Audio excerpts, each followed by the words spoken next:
Minglawa, Ignio, chapter 30, Warren Physics Kanga, lesson Messin 7, England Macon, Thomas Pibare. The lesson 7 in Negaro, impure semiconductors. The Jow, Pilushino, exercises for semiconductors. That's Saoma, Pare, Semiconductor, Patate, Osamia, Ushimbama Pibare, Arabino, be and junction time with Jow, Arabi, diodes in circuits.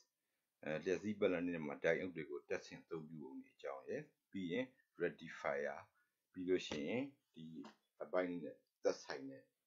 တိုင်အုပ်နဲ့သက်ဆိုင်တဲ့ exercise တွေကိုရှင်းပြသွားမှာဖြစ်ပါတယ်။ပထမအဆုံးဒီမှာ lesson 7ရဲ့ပထမပိုင်းအနေနဲ့ impure semiconductor နှစ်မျိုးရှေ့မှာလည်းသင်ခဲ့ပါတယ်။ P type နဲ့ N type တို့ပါ။အဲဒီ impure semiconductor တွေမှာပါတဲ့ပျက်စီးကြောင်းကိုဖြစ်ပေါ်စေတဲ့ charge carrier majority carrier တွေအကြောင်းကိုပြောမှာဖြစ်ပါတယ်။ In a p-type semiconductor, positive holes are majority carrier. အဲ့တော့ p-type p အမျိုးအစား semiconductor တွေမှာတော့ charge carrier တွေက majority carrier ကတော့ positive holes များဖြစ်ပါတယ်။အဲ့တော့ in an n-type semiconductor, n-type semiconductor မှာတော့ majority carriers တွေက electrons များပဲဖြစ်ပါတယ်။ In a n-type semiconductor, electrons are majority carriers. အဲ့တော့ဒီ p type နဲ့ m type တွေမှာဒီ carrier တွေရှိလာပြီးတော့သူတို့က impure semiconductor တွေဖြစ်ပါတယ်သူတို့တစ်မျိုးစီအတွက် majority carrier တွေကမတူပါဘူးဘာဖြစ်လို့လဲဆိုရင် p type မှာကတော့သူက positive holes အရေးအတွက်က numbers of electron ထက်များနေလို့ပါထိုနည်းတူပါပဲ n type မှာတော့ electrons တွေက positive hole အရေးအတွက်ထက်များနေလို့ပါအဲ့တော့ဒီလို impure semiconductor တွေဖြစ်လာဖို့အတွက်ဆိုလို့ရှိရင် pure semiconductor များဖြစ်တဲ့ germanium တို့ silicon တို့ group 4မှာရှိတဲ့ valence electron ၄လုံးရှိတဲ့ဒီ semiconductor တွေကိုသူတို့နားမှာကဲ့ရဲ့အုပ်စုများဖြစ်ကြတဲ့ group 5နဲ့ group 3ကဒီ arsenic တို့နောက်တစ်ခါindium တို့ phosphorus တို့ aluminum တို့စတဲ့ဒီ atoms များသူ့ထဲကိုရောစက်လိုက်တဲ့အခါမှာသူ p type နဲ့ m type တွေဖြစ်လာတယ်လို့ပြောပါတယ်အဲ့လိုဖြစ်လာတဲ့အခါမှာထူးခြားတာကဒီ semiconductor က pure ဖြစ်ရင်သူ့ရဲ့ conductivity ကနည်းတော့လေပဲဒါ normal temperature မှာနည်းတော့လေပဲဒီလိုသူတို့က impure ဖြစ်သွားပြီတခြား atom တွေနဲ့ရောစက်လိုက်တဲ့အချိန်မှာသူ့ရဲ့ conductivity ကတိုးလာပါတယ်ဆိုတဲ့အကြောင်းကိုရှေ့မှာပြောခဲ့ပြီးဖြစ်ပါတယ်အဲ့ဒီပိုင်းလေးကိုသင်ဥစ္စာကအခုဒီအောက်မှာရှိတဲ့ပုံလေးနဲ့ပေါ်ပြမှာဖြစ်ပါတယ်အဲ့တော့ n-type semiconductor တစ်ခုသူမှာဆိုလို့ရှိရင် electron conduction current ဖြစ်မှာဖြစ်ပါတယ်n-type တစ်ခုဖြစ်ရန်အတွက်ဒီနမူနာလေးကိုယင်ကြည့်ပါမယ်ဒီမှာ germanium atom လေးရှိပါတယ်သူ့ရဲ့ valence electron က၄လုံးပဲဖြစ်ပါတယ်သူထဲကို impurity atom pure ဖြစ်နေတာကို impure ဖြစ်အောင်ရောစက်မဲ့ impurity atom ကတော့ phosphorus ဒီမှာနမူနာပေးထားပါတယ် phosphorus ကတော့ group 5မှာရှိတဲ့အတွက်ကြောင့်သူက valence electron ၅လုံးဒီလိုတွဲဆက်လိုက်တဲ့အချိန်မှာသူကဒီ germanium နဲ့အခုလိုတွဲဆက်တဲ့အချိန်မှာသူက phosphorus atom မှာ germanium နဲ့တွဲဖို့အတွဲလွတ်နေတဲ့ electron တစ်လုံးပိုးနေပါတယ်အဲ့လို electron တစ်လုံးပိုးနေတဲ့အတွက်ကြောင့်သူက numbers of electron ကများသွားလို့သူ့ကို n type semiconductor negative type လို့ခေါ်တာဖြစ်ပါတယ်သို့တော်လည်းပဲဒီလို electron တစ်လုံးသူကပိုးနေတယ်ဆိုလို့ရှိရင်စဉ်းစားရမှာကသူ့မှာငကိုယ်တုံးကရှိတဲ့ခုနပြောသလိုပေါ့သူကဒီ phosphorus ကသူက normal state မှာရှိနေတဲ့အတွက်ကြောင့်သူကအဲ့ဒီချိန်မှာသူက net charge 0ပဲဖြစ်ပါတယ်သို့တော်ဒီ phosphorus ကသူကဒီ germanium နဲ့ပေါင်းတဲ့အခါမှာသူ့ထဲမှာရှိတဲ့ electron လေးတစ်လုံးကိုသူက germanium ကို donate ပေးလိုက်ရတဲ့အတွက်ကြောင့်သူမှာ electron တစ်လုံးလျော့သွားမှာဖြစ်ပါတယ်အဲ့လိုလျော့သွားတဲ့သူက positive ion ဖြစ်ပါတယ်ဒါကြောင့်မလို့ phosphorus ion is formed phosphorus က ion ဖြစ်သွားပါပြီ after donating an electron to conduction band အဲ့တော့ဒီသူထည့်ရထွက်လာတဲ့ electron လုံးကဘယ်ကိုရောက်သွားသလဲဆိုလို့ရှိရင် n-type semiconductor မှာ conduction band နဲ့ကိုရောက်သွားမှာဖြစ်ပါတယ်အဲ့ဒါ test ကပေးထားတဲ့ပုံလေးပဲဖြစ်ပါတယ်ဒီမှာကြည့်လို့ရှိရင် conduction band ထဲမှာသူက electron ရေအတွက်များနေတာကိုတွေ့ရမှာဖြစ်ပါတယ်အဲ့ဒီများလာတဲ့ electron တွေကဘယ်သူရှိက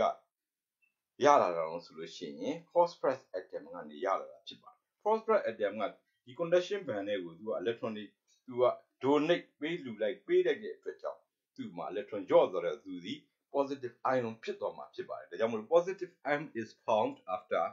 donating an electron to conduction band ကိုရေးထားတာဖြစ်ပါတယ် အဲ့ဒီချိန်မှာ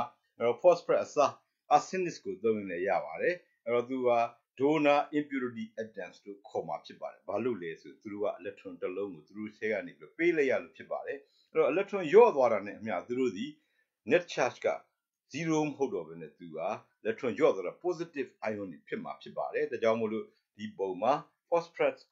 arsenic donor impurity atoms ion လို့ရေးထားတာဖြစ်ပါတယ်သူတို့ဒီဘယ်ကိုရောက်သွားလဲဆိုလို့ရှိရင်အခုပုံမှာပြထားတဲ့အတိုင်းဒီအပေါင်းလက္ခဏာလေးတွေဟာဒါ phosphorus သို့မဟုတ် arsenic တို့ရဲ့ impurity atoms ဒီ germanium crystal ထဲမှာရှိနေတဲ့သူထဲကိုထည့်လိုက်တဲ့ဒီ phosphorus တို့ရဲ့သူက atoms တွေပါသို့သောသူတို့ဒီ electron တစ်လုံးစီယွန်နေတဲ့ကြောင့်သူတို့ဒီ positive ion များဖြစ်တဲ့အတွက်ကြောင့်အခုပုံမှာအပေါင်းလက္ခဏာလေးနဲ့ပေါ်ပြထားတာဖြစ်ပါတယ်ထိုနည်းတူပါပဲ n type semiconductor အပြင် p type semiconductor တစ်ခုကိုစဉ်းစားမယ်ဆိုရင်လည်းပဲသူမှာကတော့သူရှေ့မှာသင်ခဲ့သလိုပါပဲ p type ရလာအောင်ဆိုအခုဒီနမူနာလေးမှာ germanium တဲကို aluminum ထည့်မှာဖြစ်ပါတယ်အဲ့တော့ germanium တဲကို aluminum အခုလိုထည့်လိုက်တဲ့အခါမှာသူတို့ရဲ့ဘေးပပတ်လည်မှာရှိတဲ့ electron တွေတွဲဆက်တဲ့အခါမှာဒီ aluminum atom ကတွဲဆက်เสีย electron တစ်လုံးသူကနည်းနေတာကိုတွေ့ရမှာဖြစ်ပါတယ်သူမှာ3လုံးပဲရှိပါတယ်သူက group 3ပါ germanium group 4ဖြစ်ပါတယ်အဲ့တော့အဲ့လိုဖြစ်တဲ့အခါမှာဒီ germanium နဲ့တွဲဆက်နိုင်ဖို့အတွက်သူကသူ့ရဲ့အခြား electron တစ်လုံးကိုတွဲဆက်လို့ရအောင်သူကယူရမှာဖြစ်ပါတယ်အဲ့လိုယူတဲ့အတွက်ကြောင့်သူကငကိုက normal atom net charge မှာရှိနေရကနေ electron တစ်လုံးဒီကနေပြီးတော့သူကလက်ခံရရှိလိုက်တဲ့အတွက်ကြောင့် germanium နဲ့တွဲနိုင်အောင် electron လုံးကိုသူကထပ်ယူရမှာဖြစ်တဲ့အတွက်ကြောင့်လက်ခံရရှိတဲ့ကြောင့်သူ့မှာcharge က normal charge ကနေပြီးတော့သူက electron တစ်လုံးပိုးလာတဲ့အတွက်ကြောင့် negative ion ဖြစ်သွားမှာဖြစ်ပါတယ်ဒါကြောင့်မို့လို့ aluminum ion is formed aluminum ion ဖြစ်သွားပါပြီ after accepting an electron အဲ့တော့ဘယ်အောင်ဆိုလို့ရှိရင် electron တစ်လုံးကိုသူကရလိုက်တာပါဘယ်ရလိုက်တာဆိုရင်သူက valence band တွေကနေရတာဖြစ်ပါတယ်ဒါကြောင့်ဒီအောက်ကပုံမှာ p type အတွက်ဆိုလို့ရှိရင်ဒါ valence band တွေကသူက electron တစ်လုံးကိုဆွဲယူလိုက်တဲ့အတွက်ကြောင့်သူမှာ ion ဖြစ်သွားပြီဒါကြောင့် acceptor impurity atoms ဆိုပြီးမှ ion ပါသူစီဘာဖြစ်နိုင်လဲဆိုလို့ရှိရင်ဒါ aluminum ဖြစ်နိုင်တယ်လို့ boron လည်းဖြစ်နိုင်ပါတယ်အဲ့တော့သူ့အတွက်ဒီမှာကသူက negative ion များဖြစ်တဲ့အတွက်ကြောင့်အနုလက္ခဏာလေးနဲ့ပြမှာဖြစ်ပါတယ်အဲ့ဒီအချိန်မှာကြည့်လိုက်မယ်ဆိုရင်ဒီ conduction band နဲ့ valence band နဲ့ကြားထဲမှာရှိတဲ့ band gap အကွာဝေးသည်အခုဒီမှာ impurity atoms တွေထည့်သွင်းလိုက်တဲ့အခါမှာဒီမှာ impurity atoms ရဲ့ ion များရှိလာတဲ့အတွက်ကြောင့်သူတို့ငကိုရှိတဲ့ band gap ကကျဉ်းသွားမှာဖြစ်ပါတယ်အဲ့ဒီ band gap ကျဉ်းမြောင်းသွားတဲ့အတွက်ကြောင့်မို့လို့သူတို့ဒီရှေ့စာမှာပြောခဲ့သလိုပါပဲသူ pure semiconductor တွေကို impure ဖြစ်အောင် impurity atoms တွေထည့်သွင်းလိုက်တဲ့အခါမှာသူ့ရဲ့ conductivity တက်လာတယ်ဆိုတာကိုသင်တို့စာအုပ်ကဒီပုံလေးနဲ့ဖော်ပြထားတာဖြစ်ပါတယ်အဲ့တော့ဒါပြီးရင်တော့ဒီရှေ့မှာကြံခဲ့တဲ့ဒီ semiconductor တွေနဲ့ပတ်သက်တဲ့ textbook က exercise များကိုပြန်ရှင်းသွားမှာဖြစ်ပါတယ်ပထမဆုံးရှင်းပြမယ်ပုဒ်စာကတော့ exercise number 4ဖြစ်ပါတယ် exercise number 4မှာ AB နဲ့ပိုင်းပါပါတယ် A what is a positive hole positive hole ဆိုတာဘာလဲလို့မေးထားတာပါပြီးရင် what is the difference between a positive hole and an electron positive hole ဆိုတာနဲ့ electron တစ်လုံးနဲ့ကြားမှာမတူညီတဲ့အချက်ကဘာလဲလို့မေးတာဖြစ်ပါတယ်နံပါတ် B ကတော့ what are the carriers of charge in metals and in a semiconductor ဒီလိုမေးထားတာဖြစ်ပါတယ်အဲ့တော့နံပါတ် A ကိုဖြေဖို့အတွက် positive hole ဆိုတာဘာလဲဆိုတာကိုဖြေဆိုရမှာဖြစ်ပါတယ်အဲ့တော့သူ့အတွက်ကတော့သင်ရိုးစာအုပ်မှာဖော်ပြထားတဲ့အတိုင်းဖြေဆိုတာအကောင်းဆုံးပဲဖြစ်ပါတယ်ဒါကြောင့်မလို့သင်ရိုးစာအုပ်မှာဖော်ပြထားတဲ့အတိုင်း positive hole ဆိုဒီမှာ a vacancy နေရာလက်ကလေးပါ which is left with the atom နဲ့အတူကျန်ခဲ့တဲ့နေရာလက်ကလေးဖြစ်ပါတယ်ဟိုဘယ်အချိန်မှာကျန်လာတော့ဆို one electron leaves the atom အဲ့ဒီ atom တွေက electron တစ်လုံးအပြင်ကိုထွက်သွားတဲ့အချိန်မှာကျန်ရစ်ခဲ့တဲ့နေရာလက်ကလေးအဲ့ဒါလေးကို is called positive holes က number A အတွက် what is a positive hole အတွက်အဖြေပဲဖြစ်ပါတယ်အဲ့ဒါပြီးရင်ဒီ positive hole နဲ့ electron တို့မတူတဲ့ချက်ကိုမေးထားတာဖြစ်ပါတယ်အဲ့တော့ positive hole ကဒီ definition ဒီအဓိပ္ပာယ်သတ်မှတ်ချက်မှာလေပါပါတယ်သူကဘာမှမရှိတဲ့နေရာလက်ဘာမှမရှိတဲ့သူမှာ mass မရှိပါဘူးသို့တော့ electron တစ်လုံးထွက်သွားတဲ့အချိန်မှာသူကဖြစ်လာတာ atom မှာဖြစ်လာတာ left with the atom လို့ပြောထားပါတယ် atom မှာဘယ်လောက်ဖြစ်လာမလဲသူက plus 1e ဖြစ်မှာဖြစ်ပါတယ် electron တစ်လုံးထွက်သွားတဲ့အခါမှာသူက plus 1e ဒီ atom လေးကဖြစ်လာမှာအဲ့တော့သူ့မှာသူ့ရဲ့ charge ကတော့ရှိတယ် positive charge သို့တော့ mass မရှိဘူးဒါပေမဲ့ electron က ရှေ့မှာပြီးခဲ့ပြီးသားပါ electron က negative charge ဖြစ်ပါတယ်သူရဲ့ mass ဒီအဲ့တော့ဒီသင်ရိုးစာအုပ်မှာပေါ်ပြထားတဲ့လက်ခံထားတဲ့တန်ဖိုးကတော့ 9.1 into 10 to the power minus 31 kilogram ဆိုတာကျောင်းသားများသိပြီးသားပဲဖြစ်ပါတယ်ဒီအချက်ကိုဒီ positive force နဲ့ electron တို့ရဲ့ difference မတူညီတဲ့အချက်ဖြစ်ဖြေဆိုမှာဖြစ်ပါတယ်ဒါကြောင့်မို့လို့အဖြေက An electron has a mass of 9.1 into 10 to the power minus 31 kilogram and a charge of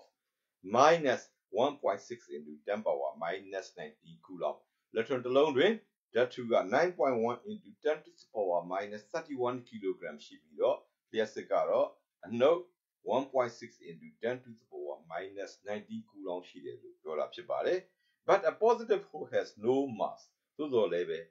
positive hole မှာဓာတုမရှိပါဘူးသူက vacancy နေရာလက်ဘာမှမရှိတာကြီးဖြစ်ပါတယ်ဒါကြောင့်သူကို mass မရှိဘူးလို့ပြောတာဖြစ်ပါတယ် and the charge of သူက positive ဖြစ်ကြောင်း plus 1.6 into 10 to the power minus 19 coulomb လို့ဖြစ်ပါတယ်ဒါလေးက number A exercise number 4A အတွက်ဖြေပဲဖြစ်ပါတယ်ပြီးရင် number B မှာမေးတာက what are the carriers of charges လျှပ်စစ်ကိုသယ်ဆောင်တာတွေကဘာတွေလဲလို့မေးတာပါဘယ်မှာမေးတာလဲ in the metals and in a semiconductor semiconductor နဲ့ metal အဲ့ metal ဆိုတာသူကသတ္တုဒီနေရာမှာ metal လို့ပြောရင်ဒါက conductor ကိုပြောတာပဲဖြစ်ပါတယ်အဲ့တော့ conductor တွေမှာရှိတဲ့ charge carrier ကတော့ electron တစ်မျိုးပဲဆိုတာရှေ့မှာသင်ပြီးသားရှိပါတယ်သို့တော့အခု modern physics မှာအသစ်ပါလာတဲ့ semiconductor မှာတော့ charge carrier ကမူလားရှိတဲ့ electron အပြင် new concept အယူအဆအသစ်တစ်ခုဖြစ်တဲ့ positive force ပါလာမှာဖြစ်ပါတယ်ဒါကြောင့်မလို့ number B အတွက်အဖြေသည်အဲ့တော့ electrons are the carrier of charge in metals အဲ့တော့ electron တွေဟာ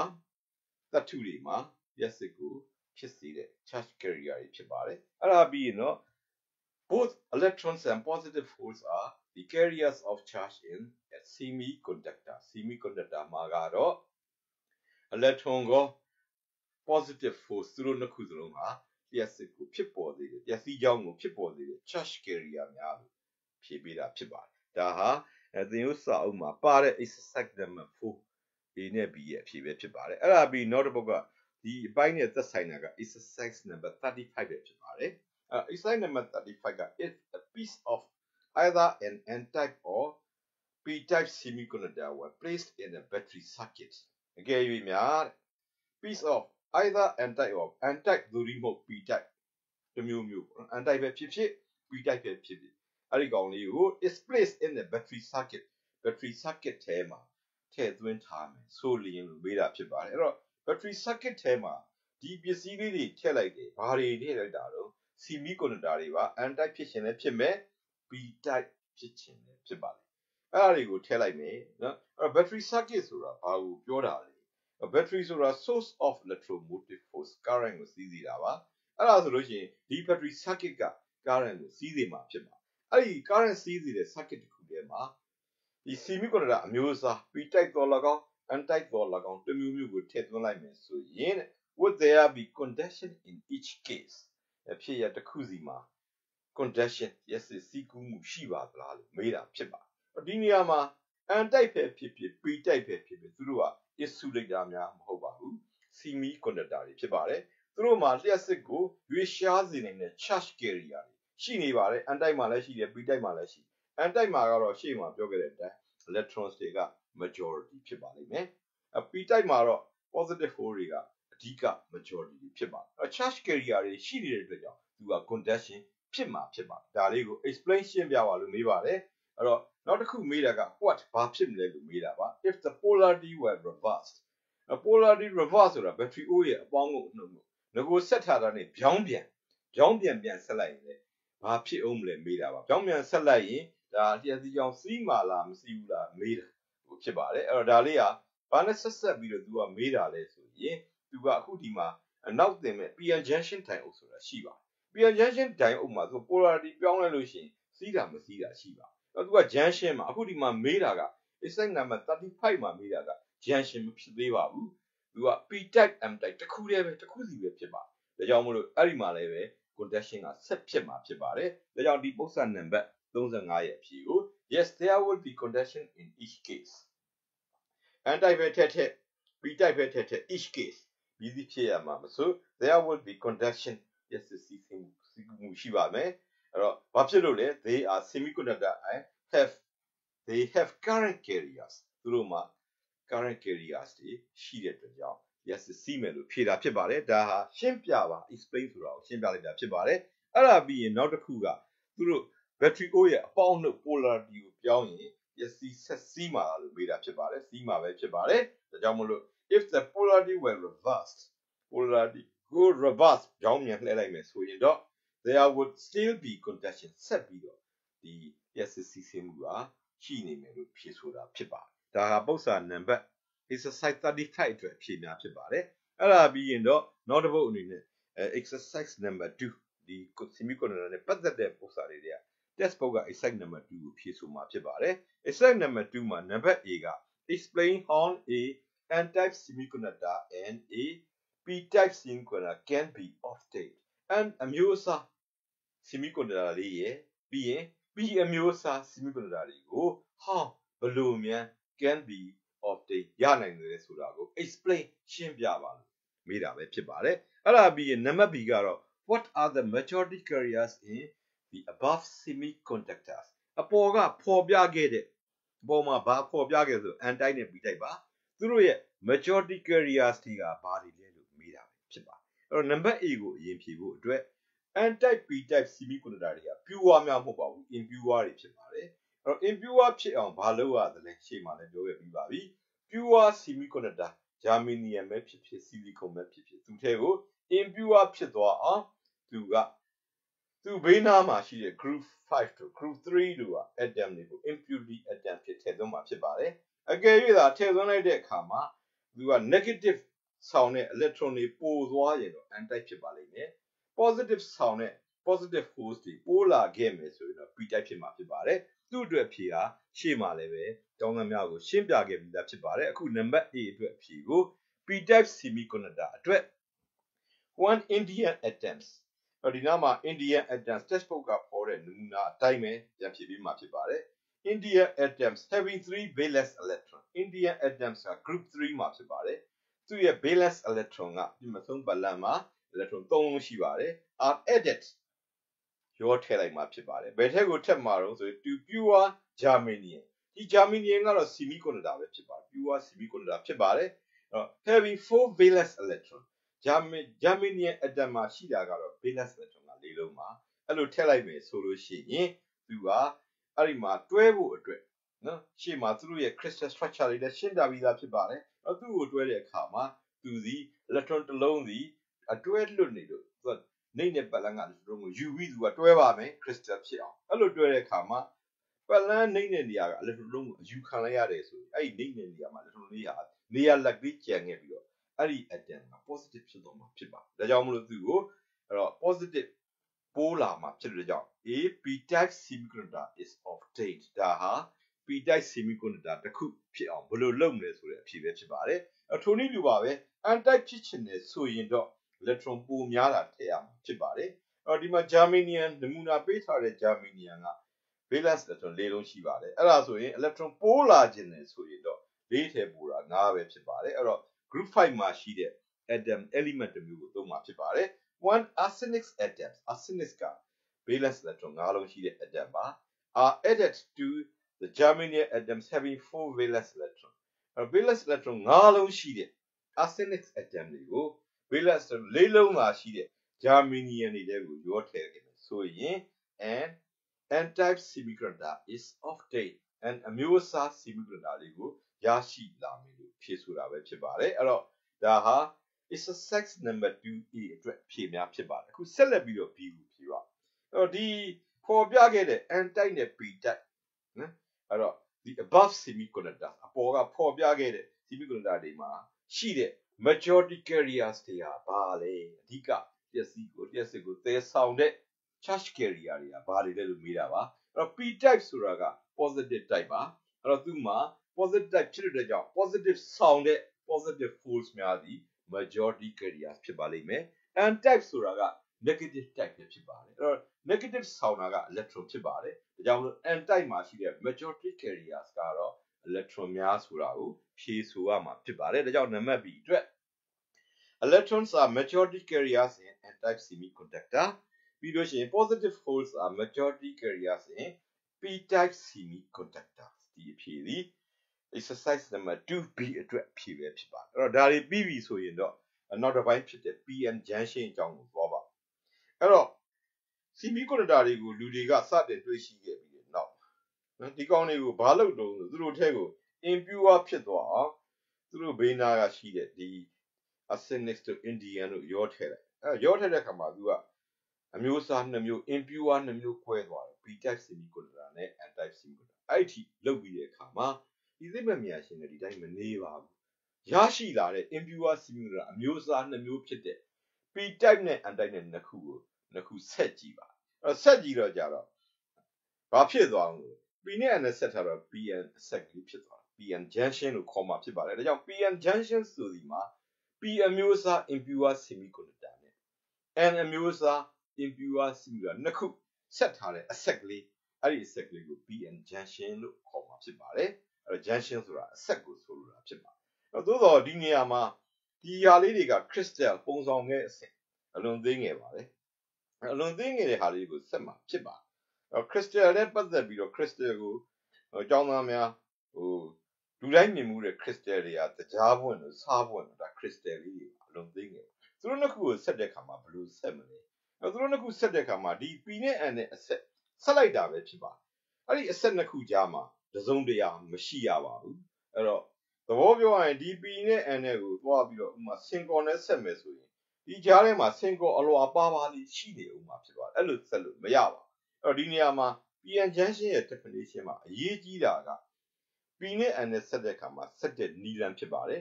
သူ့ကိုတော့သင်ရိုးကတော့အထူးအရေးဖြောတဲ့နီလန်လို့ပေါ်ပြထားတာဖြစ်ပါတယ်တကယ်တမ်းကတော့ဒီနီလန်ကလည်းပဲအကြောင်းသားများနားလည်ဖို့စဉ်းစားရင်လည်းရနိုင်ပါတယ်သူကအခြေခံယူပဗေဒကိုရမ်းမှာသူကရာဝတ္ထုတွေရဲ့ stage 3မျိုးကိုပေါ်ပြတဲ့ graph လေးသင်မှုပါတယ်အဲ့ဒီမှာ triple point အရေးမှုခဲမှုအငွေ့မှုစသဖြင့်ဒါ pressure နဲ့ temperature ကိုချိန်ညှိပြီးမယ်ဆိုအဲ့ဒီထားရောက်သွားတယ်လို့ပြောပါအဲ့တော့ဒီမှာဆက်မဲ့နှစ်ခုအတွက်ဒီဟာလေးရဲ့ triple point ကိုသူကဖန်တီးပြီးတော့အနည်းဆုံးတော့ဒီအရေးမဟုတ်ဆိုင်ခဲမှု jelly stage တို့မျိုးအဲ့မို့ဖန်တီးဒီတစ်ခုကိုတိပေးလိုက်ပြီဆိုရင်ပြီးတော့ normal ဒီအခန်းမှာရှိတဲ့ room temperature နဲ့ room temperature ပြန်ပြောင်းနေချိန်မှာသူကခဲပြီးဆက်ပြီးသားဖြစ်သွားဖြစ်ပါတယ်အဲ့တော့ဒီလောက်ချိအသေးသေးတော့ပြောစရာမလိုပါဘူးစာအုပ်ထဲကပြောထားတဲ့အတိုင်းပဲ special melting process ကိုသုံးပြီးတော့ P နဲ့ N နဲ့ခုကိုထိလိုက်တယ် contact လုပ်လိုက်တယ်နော်အဲ့လိုထိကတ်လိုက်ပြီးတော့じゃဒီဟာတွေကိုဆိုတော့ပြောလို့ room temperature နဲ့ room pressure ကိုပြန်ပြီးတော့ချလိုက်ပြန်ရအောင်ထားလိုက်တဲ့အချိန်ကျတော့ဒီကောင်က solid ဖြစ်သွားအဲ့ဒီအချိန်မှာဒီနှစ်ခုကြားမှာအဆက်ကလေးဖြစ်လာတာဖြစ်ပါတယ်ဒါကြောင့် PN junction အတွက်သင်ရိုးစာအုပ်က by a special melting process p-type and n-type semiconductors can be in contact ဒီနေရာမှာသတိထား join လို့ရေးပါ in contact ထိလိုက်တယ်လို့ပဲရေးတာဖြစ်ပါတယ်အဲ့တော့ special melting process ကိုသုံးပြီးတော့ p-type နဲ့ n-type semiconductor တစ်ခုကိုထိကတ်လိုက် so that a boundary or junction is formed between them အဲ့တော့ဒီ p နဲ့ n နဲ့နှစ်ခုကြားထဲမှာ boundary နယ်စပ်ဒီဘက်ကိုလာရင် p ဟိုဘက်ကိုရောက်ရင် n သို့ဒီမဟုတ် junction အဆက်တစ်ခုဖြစ်လာမှာဖြစ်ပါတယ်အဲ့ဒီ junction လေးကိုမှ this junction is called a PN junction ဒါ PN junction အတွက်သင်ဥစ္စာကပေးထားတဲ့အဓိပ္ပာယ်ပဲဖြစ်ပါတယ်ဒါတွေအားလုံးကိုပေါအောင်ဖြည့်ဆို့မှပြည့်စုံမှာဖြစ်ပါတယ်ဒီနေရာမှာ a special melting process နော် in contact ဒီစကားလုံးတွေကိုတခြားစကားလုံးတွေနဲ့ပြောင်းလဲဖြည့်ဆို့ဖို့မသင့်ပါဘူးဒီစကားလုံးတွေတိုင်းပဲဖြည့်ဆို့ဖို့သင့်ပါတယ်အဲ့တော့ဒါပြီးရင်တော့အခုသိပ္ပံပညာရှင်တွေဟာမြေကြီးတွေကရတဲ့ဒီ pure germanium တို့ pure silicon တို့ pure semiconductor တွေကိုသူ့ဘာသာသူနေတာတွေကိုဘာလို့တော့ impurity ထည့်တယ်ထည့်တော့နှမျိုးကွဲသွားတယ် p type n type ဖြစ်တယ်ရတဲ့နှစ်ခုကိုဆက်ကြည့်တယ်ဆက်ကြည့်တော့ pn junction လေးဖြစ်သွားပြီဖြစ်ပါတယ်အဲ့တော့အဲ့ဒီအချိန်မှာဒီ pn junction လေးဒီအဆက်ကလေးရဲ့ဂုဏ်သတ္တိကိုဆက်ပြီးလေ့လာကြပါအဲ့လိုလေ့လာတဲ့အခါမှာဒီ p နဲ့ n နဲ့ p အမျိုးအစားနဲ့ n အမျိုးအစား impure semiconductor နှစ်ခုရဲ့အဆက်ကလေးမှာရှိတဲ့ဂုဏ်သတ္တိဒီထူးခြားစွာနဲ့ရှေ့မှာသင်ခဲ့တဲ့ vacuum diode လို့ပြောတယ်ဒိုင်းအုပ်မှာရှိတဲ့ဂုဏ်သတ္တိနဲ့သွားတူတာကိုတွေ့ရပါတယ်ဒါကြောင့်မို့လို့ဒီ PN junction လေးတွေကိုလေဟာနဲ့ diode တွေအစား junction diode အဖြစ်သုံးတာဖြစ်ပါတယ် အဲ့ဒါဆိုလို့ရှိရင်ဒိုင်အုပ်မှာရှိခဲ့တဲ့ဂုဏ်သတ္တိဒိုင်အုပ်ရဲ့ဂုဏ်သတ္တိကဘာလဲဒါကိုကျောင်းသားများပြန်စဉ်းစားဖို့လိုပါတယ်ဒိုင်အုပ်တွေရဲ့ဂုဏ်သတ္တိက current ကို only one direction တစ်ဖက်တည်းစီးတာပါဘယ်ကနေဘယ်စီးတာတော့ get anode to get ဒီဟာကဒိုင်အုပ်ရဲ့အဓိကဂုဏ်သတ္တိဖြစ်ပါအဲ့ဒီဂုဏ်သတ္တိတွေကိုဒိုင်သူကဒီ PN junction တွေကလိုက်နာတာကိုတွေ့ရတယ်ဒါကြောင့် PN junction တွေကိုဒီ vacuum diode တွေအစားအသုံးပြုတဲ့အတွက်ကြောင့်အဲ့ဒီလို PN set လေးတစ်ခုကိုဘာလို့ခေါ်တာလဲဆိုရင် PN junction diode ကိုခေါ်တာဖြစ်ပါတယ်ဒါကြောင့်အခုသင်မဲ့ PN junction diode ဆိုဒီမှာဒီ crystal ပုံစံငယ်လေးနဲ့လှုပ်ထားလို့သူ့ကိုနောက်ထပ်နာမည်တစ်မျိုး crystal diode လို့လည်းခေါ်တယ်နောက်တစ်ခါသူကလေဟာနေနဲ့လှုပ်တာမဟုတ်ဘူးသူကsemiconductor နဲ့လို့ semiconductor diode လို့လည်းခေါ်လို့ရပါတယ်အဲ့တော့သူက semiconductor device semiconductor ပြုလုပ်ထားတဲ့ပစ္စည်းတစ်ခု device ကိရိယာတစ်ခုဖြစ်ပါတယ် which consists of သူ့မှာဘာပါတယ်လဲဆိုရင် APN junction P နဲ့ N နဲ့အဆက်ကလေးတစ်ခုပါပါတယ် is called a PN junction diode ဒါ PN junction ရဲ့ diode ပါသူစီစောစောကပြောခဲ့သလိုပါပဲသူ့ကိုနောက်တစ်မျိုးသူ့ကို crystal diode လို့လည်းခေါ်ပါတယ်ဒီခေါ်ကတော့တော်တော်လေးသုံးနေသွားပါပြီနောက်တစ်ခုကသူက semiconductor နဲ့လှုပ်ထားလို့ဒီ PN junction diode ကို semiconductor diode လို့လည်းခေါ်ကြပါတယ်အဲ့တော့ဒီမှာဒီ PN junction diode တစ်ခုရဲ့ပုံကိုဆွဲမယ်ဆိုရင်ရှေ့မှာပြောခဲ့တဲ့အတိုင်းပါပဲသူက P နဲ့ N နဲ့ဆက်ကလေးပါတယ်လို့ပြောပါတယ်အဲ့တော့ semiconductor နှစ်ခုပါ P အမျိုးအစားနဲ့ N အမျိုးအစားနဲ့အခုဒီမှာ junction diode တစ်ခုရဲ့ပုံကိုရေးဆွဲဖော်ပြမှာဖြစ်ပါတယ်အဲ့သူ့ကိုဖော်ပြဖို့အတွက်ဒီ P ဆိုတာက P type semiconductor ဖြစ်ပါတယ်သူ့မှာ majority carrier က positive holes များအပေါင်းလက္ခဏာများထည့်ဆွဲထားပါတယ်နောက်တုံးလေးတစ်လုံးက N မှာသူကတော့ N type semiconductor ဖြစ်ပါတယ်ဒီနှစ်ခုကိုသူကဘာလုပ်လိုက်တယ်ဆို bind a special melting process သူ့ကိုသုံးပြီးတော့ဒီလိုနှစ်ခုကိုထိကပ်လိုက်တဲ့အခါမှာဒီနှစ်ခုရဲ့ကြားထဲမှာအဆက်ကလေးဖြစ်လာတာဖြစ်ပါတယ်အဲ့ဒါ PN junction လို့ခေါ်ပါအခုဒီပုံမှာကြည့်ရင်ဒီပုံလေးမှာ P နဲ့ N နဲ့အဆက်ကလေး PN junction လေးတစ်ခုကြားထဲမှာပါနေပါတယ်ဒါကြောင့်ဒီပုံလေးဒီဘဇုရဲ့ပုံလဲဆိုရင် junction diode ရဲ့ပုံပဲဖြစ်ပါတယ်အဲ့တော့ diode လို့ပြောရင်အဲ့တော့ဘာရှိရမလဲဆိုရင်ရှေ့မှာ diode မှာ electrode နှစ်ခုရှိပါတယ်ဘာတွေပါလဲ cathode နဲ့ anode ဖြစ်ပါအဲ့တော့အဲ့ဒီဟာတွေကိုဒီမှာ cathode နဲ့ဒီ anode ကိုဒီပုံလေးမှာထည့်သွင်းဖော်ပြဖို့လိုပါတယ်ဘယ်လိုဖော်ပြရမှာလဲဒါဟာသူတို့ရဲ့ဂုဏ်သတ္တိများကိုပဲမှတ်သားပြီးတော့စဉ်းစားရေးတဲ့နည်းကလားအကောင်းဆုံးပဲဖြစ်ပါတယ်အဲ့လွတ်ကျက်နေတာတွေကမှားသွားနိုင်တဲ့အကြောင်းတွေအများကြီးရှိပါတယ်အဲ့တော့သူ့ကိုဒီမှာ cathode နဲ့ anode နဲ့ထည့်မယ်ဆိုတော့ကြတော့ဒါတွေနဲ့ပတ်သက်ပြီးတော့ကျောင်းသားတွေသိတဲ့ဂုဏ်သတ္တိတွေဘာတွေရှိသလဲပြန်စဉ်းစားကြည့်ပါအဲ့တော့စဉ်းစားရမှာက conventional current ပျက်စီးကြောင်းဟာ positive ကနေ negative ကိုစီးတယ် higher potential to lower potential positive potential to negative potential စီးတယ်ဒါဟာ current အကြောင်းသင်ခဲ့တဲ့chapter 10နဲ့ကဒီပြီးသား concept တစ်ခုဖြစ်ပါတယ်အဲ့ဒါပြီးရင်နောက်တစ်ခုကအခု modern physics မှာသင်ခဲ့တာကဒီ diode တွေမှာ current က anode to cathode စီးတယ်ဒါကလည်းပဲရှေ့မှာ vacuum diode မှာ the current flowing only one direction from anode to cathode ဒါ vacuum diode မှာပြန်ပြီးတော့ကြည့်ရင်တွေ့ပါလိမ့်မယ်ဒီ concept အဲ့တော့ဒီနှစ်ခုကနေစဉ်းစားမယ်ဆိုလို့ရှိရင်အဲ့တော့ပုံမှာကြည့်ရင် positive ကဘယ်ဘက်မှာ negative ကညာဘက်အဲ့ဒါဆိုရင် positive ရှိတဲ့ဘက်ကနေပြီးတော့ negative ဘက်ကိုစီးတယ်ဆိုတော့ကြတော့ positive ရှိတဲ့ဘက်ဒီ anode ကိုတက်ပြီးတော့ negative ရှိတဲ့ဘက်ကို cathode ကိုတက်အောင်ပဲဖြစ်ပါတယ်ဒါကြောင့်မို့လို့အခုဒီပုံလေးကိုပြည့်စုံမှုအတွက် cathode anode နဲ့ပေါ်ပြတဲ့အခါမှာ cathode ဒီ positive B ဘက်မှာရှိပါ sorry anode ဒီ P ဘက်မှာရှိပြီးတော့ပြီးလို့ရှိရင် cathode ကတော့ negative N ဘက်မှာရှိပါတယ်ဒီပုံမှာကြည့်လို့ရှိရင် current က anode ကနေ cathode စီးမယ် positive ကနေ negative စီးမယ်ဒါရှေ့မှာရှိခဲ့တဲ့ဒီ physics concept တွေနဲ့ကိုက်ညီတဲ့ပုံပဲဖြစ်ပါတယ်အဲ့ဒါပြီးရင်ဒီ junction diode ကလေးကိုလည်းပဲရှေ့မှာသင်ကြားခဲ့တဲ့ vacuum diode များကဲ့သို့ပင်သူ့ရဲ့ပတ်လန်းသင်္ကေတ circuit symbol ပတ်လန်းသင်္ကေတလေးကိုရေးဆွဲတတ်ဖို့လိုပါတယ်အဲ့ဒီပတ်လန်းသင်္ကေတကို textbook ကဖော်ပြတဲ့ပုံတစ်ကမ္ဘာလုံးကလည်းဒီတိုင်းပဲဖော်ပြတာဖြစ်ပါတယ်အဲ့တော့သူ့ကိုဖော်ပြနိုင်ဖို့အတွက်စဉ်းစားရမှာကအဲ့တော့ဒါ circuit symbol ဘယ်သူတည်းဆို junction diode အတွက်ပါဒီလမ်းညွန်ဆိုင်မှုတွေကိုဒီတိုင်းမြင်မှုပါလိမ့်ဒါဟာတလန်ပေါင်း one way ရဲ့သင်္ကေတပဲဖြစ်ပါတယ် နောက်တစ်ခုကတော့ကာရန်ကအခုဒီမှာကြည့်မယ်ဆိုရင်ဒိုင်အုပ်ရဲ့ဘယ်ဘက် end over ကနေညာဘက် one way ပဲစီးတယ်လို့ခေါ်ပြဒီမြားလေးကိုကိုစားပြုတာဖြစ်ပါအဲ့ဒါဆိုလို့ရှိရင်ပြောင်းပြန်ပေါ့ပုံရဲ့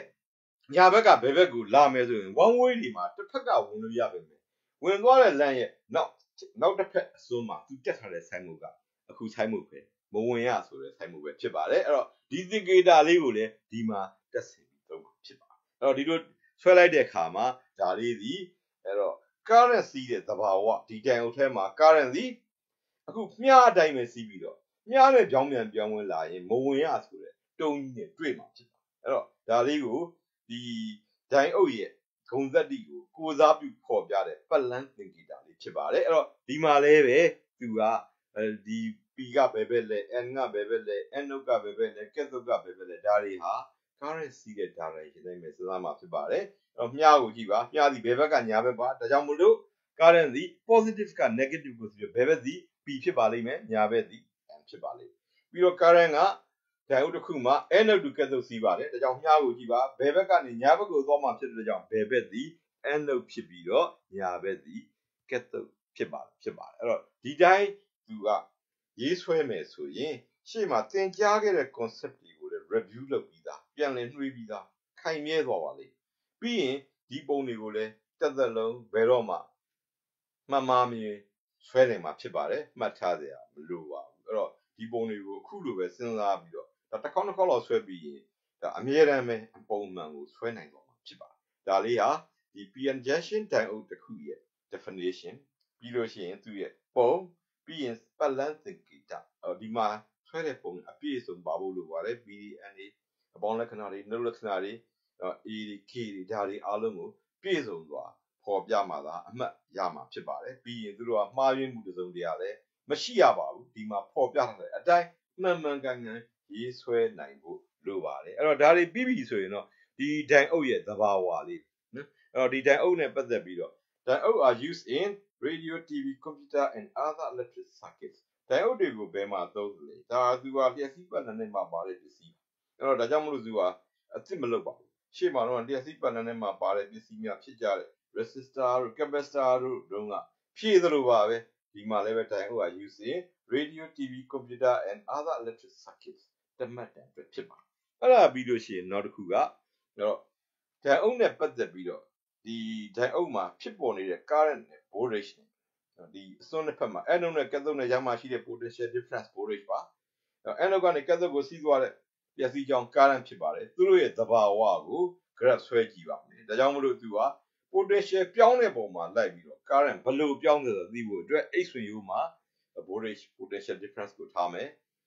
Y ဝင်ရိုးမှာသူ့ပုံမှာမူတည်ပြီးပြောင်းလဲမဲ့ current I ကိုထားပြီးတော့ဒီဒိုင်အုပ်တွေကို potential difference အမျိုးမျိုးပေးမယ်ပေးပြီးတော့ current တွေကိုတိုင်းကြည့်မယ်တိုင်းယူရရှိတဲ့ရလဒ်တွေကနေ graph ဆွဲကြည့်မယ်ဆိုရင်ရရှိမဲ့ graph လေးကိုမှ current voltage characteristics of a junction diode ခုဒီပုံမှာအဝါရောင်နဲ့ပြတဲ့အတိုင်းမှာသူဟာဒီပုံမှာကြည့်မင်းမြောင်မဟုတ်တာကိုတွေ့ရပါတယ်သူ့မှာအနှုတ် current negative potential ဒီမှာရှိတဲ့ကောင်အလဲကောင်ဖြတ်တက်က0မှတ် negative potential မှာ current ကလည်းအနှုတ်ဘက်မှာ negative မှာရှိတာကိုတွေ့နေရပါတယ်သို့သောဘာပဲပြောဒီပုံကိုကြည့်ရင်ဒီ B နဲ့ I နဲ့ရွေရေးဆွဲလို့ရတဲ့ graph ဒီ straight line ကိုပြောတယ်မြင်းမြောင်မဟုတ်ပါဘူးမြင်းမြောင်မဟုတ်ဘူးဆိုရင် B က I နဲ့ဓာတ်ရိုက်ချိုးတူတယ်လို့ပြောလို့မရတော့ပါဘူးတို့အတွက်ကြောင့်သူက Ohm's law ကိုမလိုက်နာပါဘူးဒါကြောင့်မလို့အခုဒီမှာရှိတဲ့ current voltage characteristics of a junction diode ဒီပုံလေးကိုရေးဆွဲတတ်ဖို့လိုပါတယ်ပြီးရင်ဒီပုံကနေ current voltage characteristics of a junction diode is not a straight line မြင်တဲ့အတိုင်းရေးတာပါဘာမြင်မှာလဲ current voltage characteristics ပုံမှာရှိပါအဲ့ဒီကောင်ကဘယ်သူအတွက်လဲ of a junction diode ပါဒါခေါင်းစဉ်ကြီးပြန်ရေးမြင်ရတာကမြင်းမြောင်မဟုတ်ပါဘူး is not a straight line ဒီလိုရေးလိုက်လို့အဲ့တော့မြင်းမြောင်မဟုတ်တဲ့အတွက်ကြောင့်ဒီပုံမှာပါတဲ့ so current does not directly proportional to the potential difference ဆိုပြီးမို့ voltage ပါအဲ့တော့ I ဒီ B နဲ့ဓာတ်ရိုက်အချိုးမတူပါဘူးအဲ့လိုဓာတ်ရိုက်အချိုးမတူတဲ့အတွက်ကြောင့်ဒီ junction diode ဒီ Ohm's law ကိုမလိုက်နာဘူးဒါကြောင့် therefore it does not obey Ohm's law ဒါဟာ PN junction diode နဲ့ပတ်သက်ပြီးတော့ဒါအရင်ဆုံးသင်ရတဲ့အဓိကအချက်များပဲဖြစ်ပါတယ်ဒီမှာdiodeရဲ့ definition ပါပါမယ်ပုံ သုံးပုံရှိပါတယ်အဲ့တော့သူက diode ရဲ့ပုံ circuit symbol ပုံပြီး graph ပေါ့နော်အဲ့ဒါပြီးဒီ graph ကတစ်ဆင့်မေးနေတဲ့တမတ်တန်တွေကအဲ့တော့ပထမတစ်ခုကတော့ diode တွေကိုဘယ်မှာသုံးလဲဒါဖြေပြပြီးပါပြီပြီးရင်နောက်တစ်ခုကဒီ junction diode တွေက ohms law ကိုလိုက်နာပါသလားအဲ့လိုမေးရင် graph ကိုဆွဲပြီးအောက်ကစာကြောင်း၃ကြောင်းကိုဖြည့်စုပေးရင်လုံလောက်မှာဖြစ်ပါအဲ့တော့ဒါပြီးပြီဆိုတော့ဒါ PN junction diode နဲ့ပတ်သက်လို့နောက်တစ်ပိုင်းဖြစ်တဲ့ဒီ diode တွေကိုလျှက်စီးပတ်လည်မှာဘယ်လိုဆက်တယ် diode circuit သူ့ကိုသွားမှာဖြစ်ပါအဲ့ diode တွေကိုလျှက်စီးပတ်လည်နဲ့မှာထည့်သွင်းအသုံးပြုတဲ့အခါမှာအဓိကနည်းလမ်းနှစ်ခုရှိပါပထမတစ်ခုကတော့အတက်နော် forward bias ချို့ကတော့ရှေ့သွားလို့ပြောပါအဲ့တော့ကျွန်တော်တို့ကတော့ဒါဗဒိုင်အုပ်ကိုအတက်ဆက်တယ်ဆိုတာလေးပူကြိုက်ပါအဲ့တော့ဒိုင်အုပ်ကိုအတက်ဆက်တယ်ဆိုတာဘာကိုပြောတာတော့အဲ့တော့လူတွေဖက်နှက်စီးသလိုပါပဲဖက်နှက်တရံမှာဘယ်ဘက်နဲ့ညာဘက်ရှိသလိုလူတွေရဲ့ခြေထောက်မှာလည်းဘယ်ဘက်ခြေထောက်နဲ့ညာဘက်ခြေထောက်နဲ့စီးပါဖက်နှက်ကိုအတက်စီးတယ်ဆိုတာကဘယ်ဘက်ခြေထောက်ကဘယ်ဘက်ဖက်နှက်ကိုစီးပြီးတော့ညာဘက်ခြေထောက်ကညာဘက်ဖက်နှက်ကိုစီးတယ်ဆိုတာအတက်ကိုသွားပြီးတော့ဒီလိုပြောလို့ရပြောင်းမြန်စီးတယ်ဆိုတာရှိreverse နော်ပြောင်းမြန်စီးတယ်ဆိုတာကအဲ့တော့ဘယ်ဘက်ခြေထောက်ကညာဘက်ဖက်နှက်ကိုစီးပြီးတော့ညာဘက်ခြေထောက်ကဘယ်ဘက်ဖက်နှက်ကိုလာစီးရင်တော့ပြောင်းမြန်ကြီးပဲဖြစ်အဲ့တော့ဒါလေးကိုသိတယ်ဆိုရင် diode တွေကို circuit ထဲမှာဆက်တာကိုတော်တော်လေးလွယ်ကူစက်သားနဲ့စဉ်းစားလို့ရမှာဖြစ်ပါအဲ့တော့ diode ကို circuit ထဲမှာဆက်တယ်ဘာနဲ့ဆက်မှာလဲ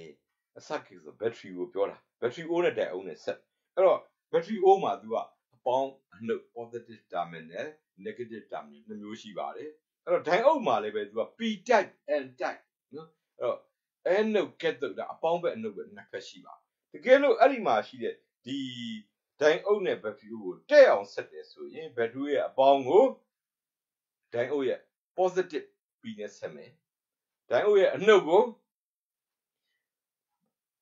ဒီ battery အိုးရဲ့ negative အနှုတ်နဲ့ဆက်မယ်ဆိုတာတဲ့နေပါဒါမျိုးစစ်တာမျိုး forward bias ပါဒါကြောင့်မလို့အဲ့ဒီအတိုင်းပဲသင်ယူကပြောမှာဖြစ်ပါတယ်အခုဒီမှာကြည့်မယ်ဆိုရင်ဒါ circuit ကိုဆွဲဖို့အတွက်အပေါ်က diode လေးပါ PN junction diode အောက်က battery အိုးလေး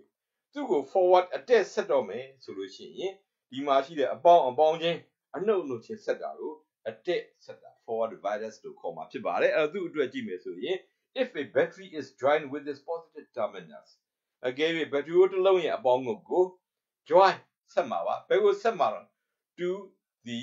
p type semiconductor p type semiconductor နဲ့ဆက်အခုဒီမှာဆက်ပြတဲ့အတိုင်းမှာဒီပုံမှာကြည့်ရင် battery ရဲ့အပေါင်းက p type နဲ့ဆက်ထားပါတယ်ပြီးရင်နောက်တစ်ချမ်းနော် and its negative terminals to n type နော်ပြီးရင်သူ့ရဲ့ negative terminal အနှုတ်ကိုတော့ n type နဲ့ဆက်တယ်အခုဒီမှာကြည့်ရင်အဲ့တော့ဒီအနှုတ်ငုတ်နဲ့ PN junction diode ရဲ့ဒီ n type နဲ့ဆက်ထားတာဒီလိုဆက်ထားရင်ဒါတဲ့ပါတယ်သူ့ကို forward bias လို့ခေါ်မှာပါဒီအချိန်မှာ diode ထဲကိုကားတန်ဖြတ်စီးနိုင်တာဖြစ်ပါတယ်အဲ့တော့ PN junction is said to be forward bias အဲ့တော့ဒါမျိုးကိုအတက်ဆက်တယ်လို့ခေါ်တာဖြစ်ပါတယ်အဲ့တော့ဒီလိုဆက်ရင်ဘာဖြစ်မလဲ junction ကိုစဉ်းစားကြည့်ပါမယ် P နဲ့ N နဲ့ကြားထဲမှာရှိတဲ့ set ကလေးအဲ့ P ထဲမှာရှိတာကအပေါင်းတွေပါအဲ့သူ့ကိုဆက်ထားတာက battery ရဲ့အပေါင်း potential ပေးပါအဲ့ဒါဆိုရင်အဲ့တော့ဒီလျှက်စစ်နှစ်ခုရဲ့ဖြစ်ပေါ်လာတဲ့ force electric force ရဲ့သဘာဝ nature of electric force ကိုစဉ်းစားပါမယ် nature of electric force က light charges repel တွန်းမှာဖြစ်ပါအဲ့ဒါဆိုရင်ဒီအပေါင်းလေးက P ထဲမှာရှိတဲ့အပေါင်းတွေကတွန်းခံရတဲ့ junction လေးကိုဖြတ်ပြီးတော့ရွှေ့သွားမှာဖြစ်ပါထိုနည်း၎င်းပါပဲ n ဘက်မှာရှိတာကအနှုတ်တွေပါအဲ့ဒီ n ဘက်ကိုဆက်ထားတာက battery ရဲ့အနှုတ်နဲ့ဆက်ထားတာဖြစ်ပါသူကလည်းမျိုးတူပါအဲ့ဒါဆိုရင်ဒီအနှုတ်တွေက junction ကိုဖြတ်ပြီးရွေ့ရှားသွားမှာဖြစ်ပါအဲ့ဒါဆိုရင်ဒီ diode ထဲမှာ junction လေးကိုဖြတ်ပြီးတော့သူ့ရဲ့ charge carrier နှစ်မျိုးဖြစ်တဲ့ positive hole တွေရွေ့ရှားတယ် electron တွေကလည်းရွှေ့ရှားအဲ့တော့လျှက်စစ်တွေရွှေ့ရင်ဘာဖြစ်တယ်လဲ current စီးတယ်လို့ပြောတာပါအဲ့တော့ဒီအနေအထားအတိုင်းအတက်ဆက်မယ်ဆိုရင်ဟောဒီ circuit ထဲမှာ current စီးမှာဖြစ်ပါတယ်ဒါကြောင့်မို့လို့ဒီပုံမှာဘေးက conductor wire ရိုးတွေပုံမှာအခုမြားပုံတွေ current စီးတဲ့မြားပုံတွေထည့်သွင်းဖို့လိုပါတယ်အဲ့တော့ဒီပုံကနေဘာသိနိုင်လဲဆိုရင် current ရှိပါတယ် I not equal to 0 current စီးတယ်ဆိုရင်ဒီပစ္စည်းဟာဘာပစ္စည်းနဲ့တူပါသလဲ current စီးတယ်ဆိုရင်ဒါလျှက်ကူးပစ္စည်းပဲဖြစ်ပါတယ်အဲ့တော့ဒီ junction diode လေးရဲ့အခု forward bias system မှာရှိတဲ့သဘာဝသည် သူက conductor ကဲ့သို့ပြုမှုတဲ့ current စီးတဲ့ conductor nature ပဲဖြစ်ပါတယ် conductor nature ဖြစ်ခဲ့မယ်ဆိုရင် conductor တို့ရဲ့ resistance ကနည်းသလားများသလားရှေ့မှာသင်ခဲ့ပြီးပါပြီ conductor ရဲ့ electrical resistance ကနည်းတာဖြစ်ပါဒါကြောင့်မို့လို့အခုလိုဆက်ထားမယ် diode တစ်ခုကို forward bias အနေထားနဲ့ဆက်ထားမယ်ဆိုရင်တော့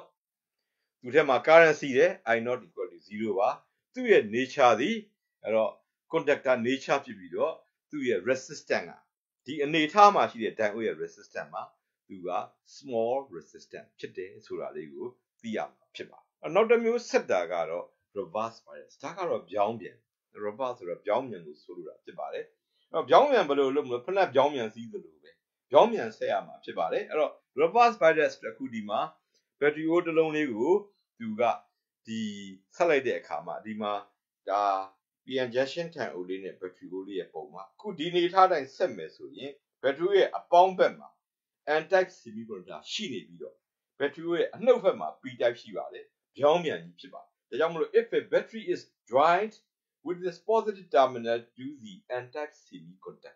ခုဆက်လိုက်ပါမယ် battery O ရဲ့အပေါင်းကို N type semiconductor နဲ့ဆက်လိုက်တာဖြစ်ပါတယ်ပြီးရင်နောက်တစ်ချမ်းဖြစ်တဲ့ကောင် and its negative terminals to P type battery O is a battery O ကိုပြောတယ်အဲ့တော့သူ့ရဲ့အနှုတ်ငုတ်ကိုတော့ P type နဲ့အခုပုံမှာပြတဲ့တိုင်းဆက်မယ်ဆိုရင်ဒီကောင်လေးဟာဘယ်အနေထားလို့ဆိုလိုမှာလဲဆိုရင် reverse bias ဆက်တယ်လို့ဆိုမှာဖြစ်ပါတယ် the PN junction is set to be reversed အခုလို့ reverse ဆက်တဲ့ချိန်မှာစဉ်းစားကြည့်ပါ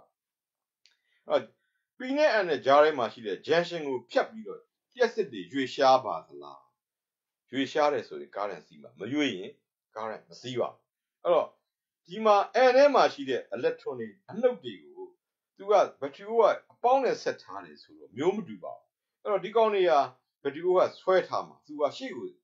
သွားလို့မရပါဘူးဘာလို့ဆိုတော့ unlike charge trap ထိုနည်းတူပဲ P ထဲမှာရှိတဲ့ positive force တွေကိုလည်း battery ရဲ့ negative potential ကဆွဲထားအဲ့ဒါဆိုရင်ဒီ P နဲ့ N ထဲမှာရှိနေတဲ့ဒီအပေါင်းတွေအနှုတ်တွေတနည်းပြောရင် electrons တွေနဲ့ positive force တွေတနည်းပြောရင်သူတို့ရဲ့ charge carrier တွေဟာ junction ကိုဖြတ်ပြီးတော့ရွေရှားခြင်းမရှိပါဘူးအဲ့တော့ဒီ charge carrier တွေမရွှေ့လို့လျှက်စစ်တွေမရွှေ့တဲ့အတွက်ကြောင့်အခု reverse bias အနေထားမှာ current ဒီစီးတယ်မပြောနိုင်ပါဘူးမစီးပါဘူးဒါကြောင့်မလို့ဒီအနေထားကိုပုံဆွဲတဲ့အခါမှာဒီပုံဆွဲတာမှာသတိထားရမှာကဒီ reverse bias ဒီ wire ကျုပ် conductor ပေါ်မှာမြားမပါပါဘူး current မြားမပါပါဘူးအပေါ်က forward bias မှာတော့ current မြားပါပါအခုဒီမှာ current I က0ပဲဖြစ်ပါမယ် I0 ဖြစ်တယ်ဆိုရင် current မစီးပါဘူး current မစီးရင် current မစီးတဲ့ပစ္စည်းတွေကဘာတွေလဲသူတို့က insulator များဖြစ်ပါတယ်ဒါကြောင့်အခု reverse bias အနေထားမှာ diode တစ်ခုကဘယ်သဘာဝကိုပြုမှုလဲဆိုရင် insulator nature ရှိမှာဖြစ်ပါ insulator nature ဖြစ်တဲ့အတွက်ကြောင့်မို့လို့ insulator တို့ရဲ့ဂုဏ်သတ္တိသည်သူက very large resistance ဖြစ်ပါတယ်ဒါကြောင့်မို့လို့အခု reverse bias မှာသူက very large resistance ကြီးပါတယ်သူက insulator nature ဖြစ်ပါအဲ့တော့ဒီဟာကနေပြီးတော့အဲ့တော့ဘာသိရလဲဆိုရင်ဒီ forward bias ဆိုလို့ရှိရင် diode တွေရဲ့ resistance ကအလွန်နည်းပြီးတော့ current စီးတယ် reverse bias ဆိုလို့ရှိရင်တော့ diode တွေပဲမှာရှိနေတဲ့ဒီ junction resistance က very large ဖြစ်ပြီးတော့သူက current မစီးဘူးဆိုတဲ့အချက်ကလေးတွေကိုသိရမှာဖြစ်ပါတယ်ဒါကြောင့်မလို့ a diode in forward bias has small resistance diode တစ်ခုရဲ့ resistance ဒီအသိမဟုတ်ပါဘူး forward ဆက်တဲ့ချိန်မှာ current စီးနေလို့ resistance ငယ်ပါတယ်နောက်တစ်ခုက a diode in reverse bias has very large resistance ပြောင်းပြန်ဆက်ရင်တော့ resistance များပါအဲ့တော့ဒါလေးကဘာကိုပြန်ပြောတာလဲဆိုရင် diode တွေမှာ current က only one direction တစ်ဖက်တည်းပဲစီးဘယ်အချိန်မှပဲစီးတော့ဆိုရှင်သူကအဲ့တော့ forward bias ဖြစ်တဲ့အချိန်မှာဒါ diode ရဲ့ဂုဏ်သတ္တိပါဒီဂုဏ်သတ္တိကိုအသုံးပြုပြီးတော့diode နဲ့ပတ်သက်တဲ့ circuit တွေလျှက်စီးပတ်လမ်းတွေအများကြီးသူကသုံးထားတာကိုတွေ့ရမှာဖြစ်ပါတယ်အဲ့တော့ဒီဟာတွေကိုဂုဏ်သတ္တိကိုသုံးတဲ့အခါမှာပစ္စည်းတွေအများကြီးတွေကမှကလေးတို့ရဲ့ဒီ textbook သင်ရိုးစာအုပ်ကတော့ပစ္စည်းတစ်ခုရဲ့အကြောင်းကိုသင်ကြားတော့မှာဖြစ်ပါတယ်အဲ့ဒီပစ္စည်းကတော့ rectifier လို့ခေါ်ပါတယ်အဲ့ rectifier ဆိုတာဗမာလိုလျှက်စီးပြင်လို့ပြောကြပါအဲ့တော့လျှက်စီးကိုပြုပြင်လျှက်စီးကြောင်းကိုပြုပြင်ပြောင်းလဲပြီးတော့ပစ္စည်းကိရိယာဆိုရင်ဒါပြည့်ပြည့်စုံစုံဖြစ်မှာပါလျှက်စီးကြောင်းကိုပြုပြင်ပြောင်းလဲရဲဆိုတာဘာကိုပြုပြင်ပြောင်းလဲတာလဲလျှက်စီးကြောင်းဘယ်နှမျိုးရှိသလဲchapter 12မှာသင်ပြီးသားပါ alternating current AC နဲ့ direct current DC လို့ဖြစ်ပါတယ်အဲ့တော့ဒီဟာလေးက rectify လုပ်တယ်ဆိုတာက alternating current AC အဖြစ်ကနေပြီးတော့ direct current DC အဖြစ်သူကပြောင်းတဲ့အချိန်မှာသုံးတဲ့ပစ္စည်းကို rectifier လို့ခေါ်တာပဲဖြစ်ပါတယ်အဲ့တော့သူကအရက်ထဲကတော့သူ့ကိုတော့ adapter လို့ခေါ်ကြပါတယ်သူက AC ကနေ DC ဖြစ်အောင် adapt သင့်လျော်အောင်ပြောင်းလဲပြီးအဲ့တော့ဒါတွေဟာကလေးကျောင်းသားတို့အားလုံးသုံးစွဲနေတဲ့ပစ္စည်းတစ်ခုပဲဖြစ်ပါတယ်ဒီနေ့ခေတ်မှာအရန်အသုံးများတဲ့ပစ္စည်းကတော့ဖုန်းတွေကိုအားသွင်းတဲ့ဒီအားသွင်းကြိုးတွေပဲဖြစ်ပါတယ်သူ့မှာ adapter လို့ခေါ်ရက်ကတော့ adapter လို့ခေါ်တော့လေသင်ရိုးစာကသူ့ကို rectifier လို့ခေါ်ပါပါသူဘာလုပ်ပေးပါသလဲသူလုပ်ပေးတဲ့အလုပ်ကိုစဉ်းစားကြည့်ပါသူတို့လုပ်ပေးတဲ့အလုပ်ကတကယ်တမ်းကတော့ဖုန်းတစ်ခုထဲမှာအားသွင်းမယ်ဆိုရင်ဘာသွင်းရတာဒါရှေ့မှာcharging ဘက်ထရီမှာလည်းသင်ကြားခဲ့ပြီးသားဖြစ်ပါတယ်ဘက်ထရီကိုအားကုန်သွား electrical energy ကုန်သွားဆိုသွင်းတော့မယ်ဆိုတော့ဖုန်းလေးမှာပါတာကဘက်ထရီ DC ကိုသုံးအားသွင်းမဲ့ပစ္စည်းကအိမ်မှာရှိတဲ့ plug ပေါက် AC ပါအဲ့တော့ AC ကနေ DC ကိုသူကပြောင်းပေးရAC ကနေ DC AC ဆိုတာဘာလဲသူ့ရဲ့ direction ကသူက regular intervals of time မှာအပေါင်းနဲ့နှုတ်နဲ့အမြဲတမ်းအပြည့်အလှန်ပြောင်းလဲနေတာကို alternating current သင်မိသားဖြစ်ပါတယ် DC ကတော့အချိန်တိုင်းမှာ direction တစ်ဖက်တည်းကိုစီးတာပြောတာဖြစ်ပါတယ်အဲ့ဒါဆိုရင် direction အမျိုးဟိုဘက်ဒီဘက်အပြန်အလှန်ပြောင်းလဲနေတဲ့ AC ကို direction တစ်ဖက်တည်းစီးခြင်းနဲ့ဆိုရင် direction ကိုတစ်ဖက်တည်းစီးနေတဲ့ပစ္စည်းကဘာလဲဆိုရင် diode ပဲဖြစ်ပါတယ်အဲ့တော့ diode ရဲ့ concept မှာ directions of current က only one direction and not together ပြောပြီးသားပဲဖြစ်ပါတယ်ဒါကြောင့်မလို့ဒီ rectifier တွေအနေနဲ့ဘာကိုသုံးပါလို့ဆိုလို့ရှိရင်သူတို့ထဲမှာလျှက်စီးကြောင်းကို AC မှ DC ကိုပြောင်းလဲဖို့အတွက်အဲ့လိုပြောင်းလဲပေးနေတဲ့တစ်ဖက်တည်းစီးနေတဲ့ပစ္စည်းဖြစ်တဲ့ diode ကိုသုံးတာဖြစ်ပါတယ်ဒါကြောင့်မလို့သင်ရိုးစာအုပ်ကဒီ rectifier အဓိပ္ပာယ်သတ်မှတ်ချက်ကို a rectifier is an electrical device rectifier ဆိုတာကွာလျှက်စစ်ပစ္စည်းတစ်ခုပဲ electrical device ပဲဖြစ်ပါတယ်သူဘာလုပ်ပေးတော့ which converts ပြောင်းပေးတာဖြစ်ပါတယ်ဘာကိုပြောင်းပေးတာတော့ an alternating current AC ကို into a direct current DC ဖြစ်အောင်ပြောင်းပေးတဲ့ပစ္စည်းပဲဖြစ်ပါတယ်အဲ့ဒါဆိုရင်ဘာသုံးမလဲဆိုတော့ပစ္စည်းကြောင့်ကိုတစ်ဖက်တည်းစီးစေတဲ့ဂုဏ်သက်တည်ရှိတဲ့ပစ္စည်းကအခုတွေ့ပါပြီ diode ဖြစ်ပါတယ်ဒါကြောင့်မလို့ rectifier တွေမှာဘာကိုသုံးပြုပါလဲ diode တွေသုံးတာဖြစ်ပါတယ်ဒါကြောင့် diode can be used as a rectifier because the current flows in one direction only from anode to cathode diode တွေမှာလျှက်စီးကြောင်းရဲ့ direction သည် cathode မှာ anode ကိုတစ်ဖက်တည်းစီးစေနေတဲ့အတွက်ကြောင့်မလို့ diode များကို rectifier ဖြစ်သုံးပြုတယ်လို့ဖော်ပြတာဖြစ်ပါတယ်အဲ့ဒီ rectifier ရဲ့ definition ကိုသိပြီးပြီဆိုရင်တော့သင်ရိုးမှာကတော့ rectifier တွေခုကလေးတို့သုံးနေတဲ့ဒီ adapter တွေပေါ့အားသွင်းကြိုးတွေသူတို့မှာပါတာကတော့ diode ၄လုံးနဲ့များသောအားဖြင့်ဒီဆောက်တာအဲ့တော့သင်ရိုးစာအုပ်ကတော့ဒါအခြေခံပညာအဆင့်မှာဖြစ်တဲ့အတွက်ကြောင့်သူက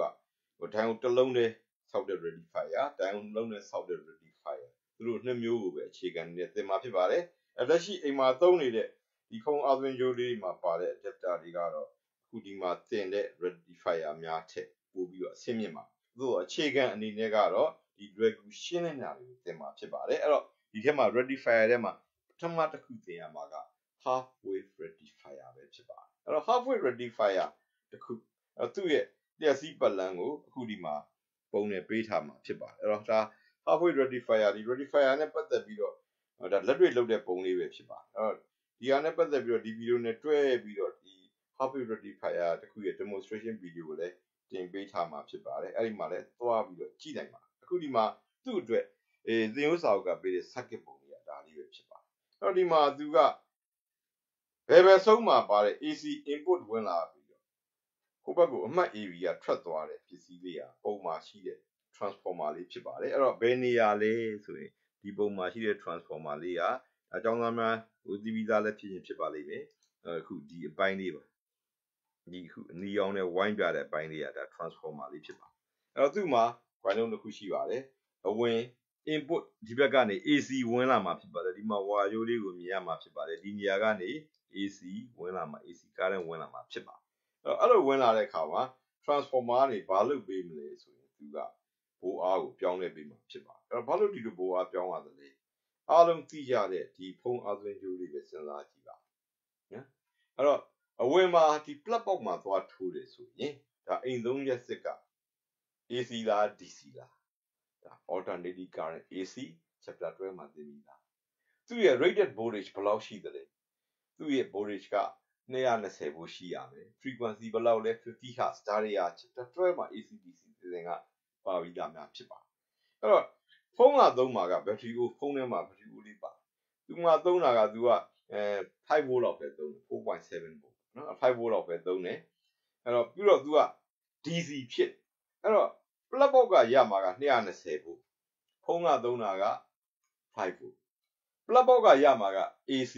ဖုန်းကသုံးမှာ battery ထဲမှာသုံးမှာက DC အဲ့တော့ဒီ adapter လေးကအလုံးနှစ်လုံးကိုလောက်နံပါတ်1က220 volt ကနေ5 volt ဖြစ်အောင်ပြောင်းနံပါတ်2က AC ကနေ DC ဖြစ်အောင်ပြောင်းအောင်အဲ့တော့ဒီနေရာမှာပထမဦးဆုံး220 volt ကနေ5 volt ဖြစ်အောင်ပြောင်းတာက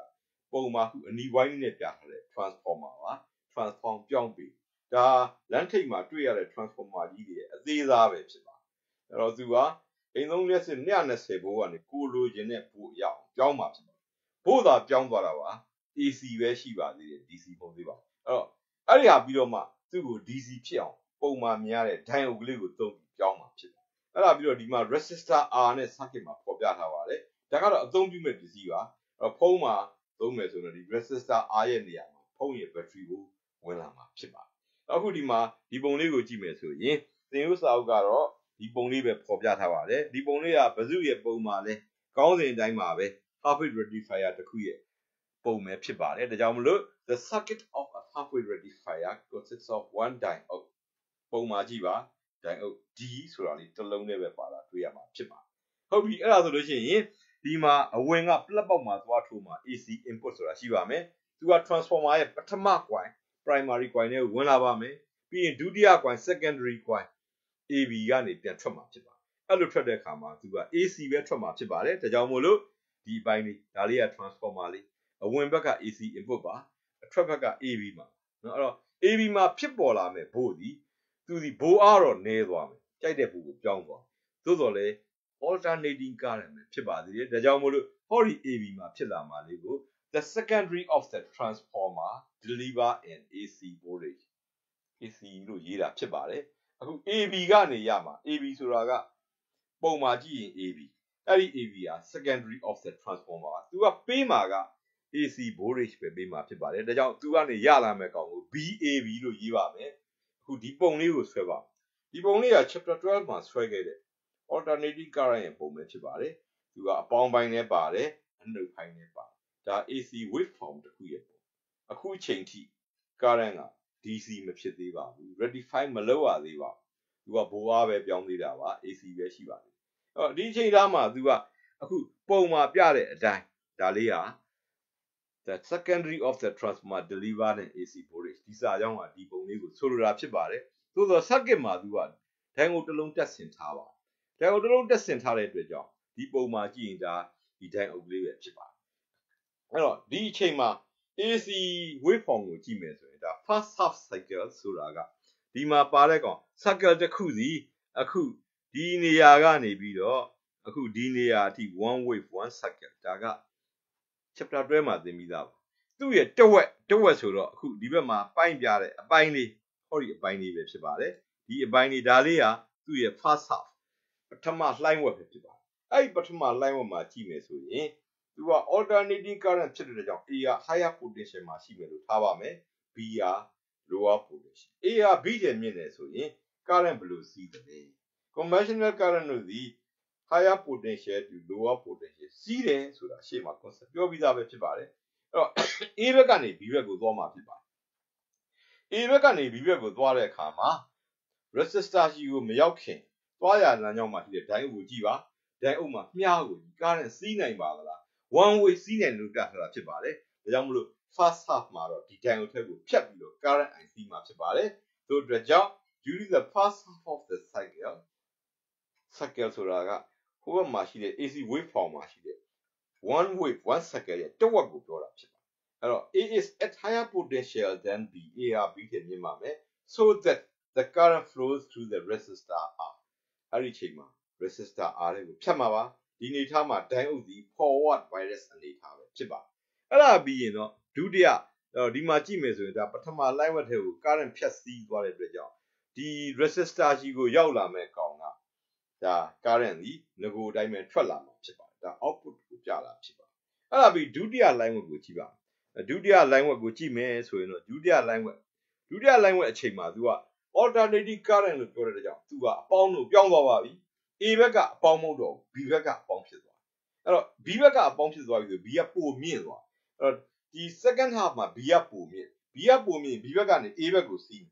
အဲ့လိုစီးလို့ရသလား B ဘက်ကနေပြီးတော့ A ဘက်ကိုလာတယ်ဆိုဒိုင်းအုပ်စီပဲရောက်လာတော့စောစောကမုံဝင်ရဆိုတဲ့တုံးကြီးနဲ့တွေ့ဒီထဲကိုသွားလို့မရတော့အဲ့တော့ reverse bias current မစီးဘူး I0 လို့ပြောတာဒါကြောင့်မလို့ during the second half of the cycle it's at lower potential than B နေသွားပြီ so that no current flows through the resistor current ကစီးလို့မရ current စီးလို့မရတဲ့အတွက်ကြောင့်ဒီပြတဲ့ graph မှာအဲ့ဒီနေရာမှာ second half မှာသူက I is equal to 0ဒါကဒီ x ဝင်ရိုးပုံမှာပဲ I တန်ဖိုး y ဝင်ရိုးတန်ဖိုးမရှိဘဲနဲ့0ဆိုပြမှာဖြစ်ပါတယ်အဲ့တော့အဲ့ဒါပြီးရင်နောက် line တစ် line ကိုရောက်လာရင်တော့ first half ကြရင်သူက A ကပြန်မြင့်သွားအဲ့ဒီကျရင် current ကပြန်စီးမှာဖြစ်ပါတယ်အဲ့ဒီနည်းအတိုင်းပဲသူကစီးသွားမယ်ဆိုရင်သူကဒီ AC wave တစ်ခုရဲ့ပထမ line wave first half ဒီမှာပဲအဲ့တော့ပုံမှာကြည့်ရင်ဒီ transformer ရဲ့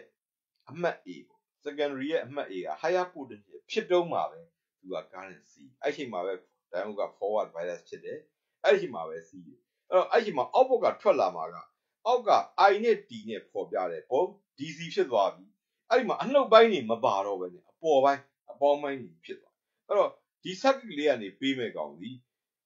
output ကိုကြည့်မယ်ဆိုရင် current ကအနှုတ်ပိုင်းတွေမပါတော့ဘူးအဲ့တော့တစ်ဖက်ထဲပဲစီးတယ် direct current ဖြစ်တယ်သို့တော့ तू ကအပြည့်ရသလားဆိုတော့မရဘူးပထမ line ဝက်မှာပဲသူ့ရဲ့တန်ဖိုး output တန်ဖိုးရှိတဲ့အတွက်ကြောင့်သူ့ကိုတဝက်စီပဲရလို့သူ့ကို half wave rectifier line တစ်ခု oscillation တစ်ခုလုံးကြီးရဲ့တဝက် line ရဲ့တဝက်သူ့ပဲရ circle ရဲ့တဝက်ဒါပဲရလို့သူ့ကို half wave rectifier လို့ခေါ်ဆိုမှာဖြစ်ပါတယ်တို့အတွက်ကြောင့်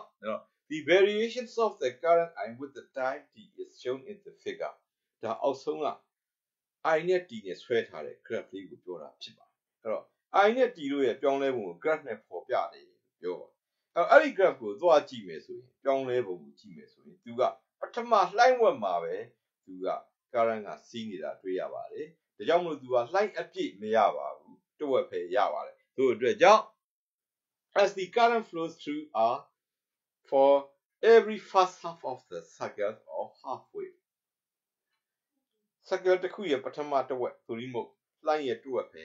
current က R ထဲမှာ resistor R ထဲကိုစီးတဲ့အတွက်ကြောင့် this device is called full wave rectifier ဒီပစ္စည်းလေးကို called half wave rectifier ဒီပစ္စည်းလေးကို line wave rectifier လို့ခေါ်ဆိုမှာဖြစ်ပါတယ်ဒါ half wave rectifier နဲ့ပတ်သက်တဲ့သင်ရိုးမှာပါတဲ့သင်ကြားရမယ့်အချက်များပဲဖြစ်ပါတယ်အဲ့သူပြီးရင်တော့နောက်တစ်ခုကတော့ full wave rectifier ကိုသွားမှာဖြစ်ပါတယ်ဒီခါကျရင်သူက line အပြည့်ရချင်တာဖြစ်ပါတယ်အပြည့်ရရင်ဘယ်လိုလုပ်မလဲဒိုင်အုပ်တစ်လုံးနဲ့သုံးလုံးကတစ်ဝက်ပဲရအပြည့်ရချင်တော့နှလုံးသုံးရင်ရမှာနော်ရမလားစမ်းကြည့်ပါမယ်ဒါလေးကဒါလက်တွေ့လုပ်ပြထားတဲ့ပုံလေးပါ oscilloscope မှာသွားကြည့်ထွက်လာတဲ့ DC က line ခုနကတစ်ဝက်လေးမဟုတ်တော့စိုးစိုးလုံးကပုံကိုသွားကြည့်ဒီ oscilloscope မှာ line ကတစ်ဝက်ပဲထွက်ဒီနေရာအခုဒါလေးက line က half wave ပဲထွက်အခုဒီမှာ full wave ကြတော့သူက line ကတစ်ဝက်မဟုတ်တော့အပြည့်ထွက်လာအဲ့လိုအပြည့်ထွက်လာအောင်ဘယ်လိုလုပ်မလဲနော်အပြည့်ထွက်လာဖို့အတွက်ဒီမှာတက်ဆင်ထားတာကဒိုင်အုပ်ကဒီမှာဒီနေရာမှာတစ်လုံးရှိမယ်ဒီနေရာမှာခုနောက်တစ်လုံးရှိပါဒိုင်အုပ်နှလုံးတက်ဆင်ပြီးတော့သူကအသုံးပြုသွားမှာဖြစ်ပါဒီဒိုင်အုပ်နှလုံးနဲ့ပါဒါကြောင့်မို့လို့ half wave rectifier ရဲ့ circuit ကိုသင်ရိုးစာအုပ်ကအခုတိုင်းပေးပါတယ်ဒီပုံမှာကြည့်ပါဒါလေးကဘယ်သူရဲ့ circuitဘယ်သူရဲ့ circuit ပါလဲ full wave rectifier ရဲ့ circuit ပဲဖြစ်ပါနော်အဲ့တော့ဒီပုံမှာကြည့်ရင်ဒိုင်အုပ်ဘယ်နှလုံးပါတယ်လဲမြင်ရတဲ့အတိုင်းပါပဲနှလုံးပါအဲ့တော့မြင်ရတဲ့အတိုင်းရေးတာစားသိခက်ပါ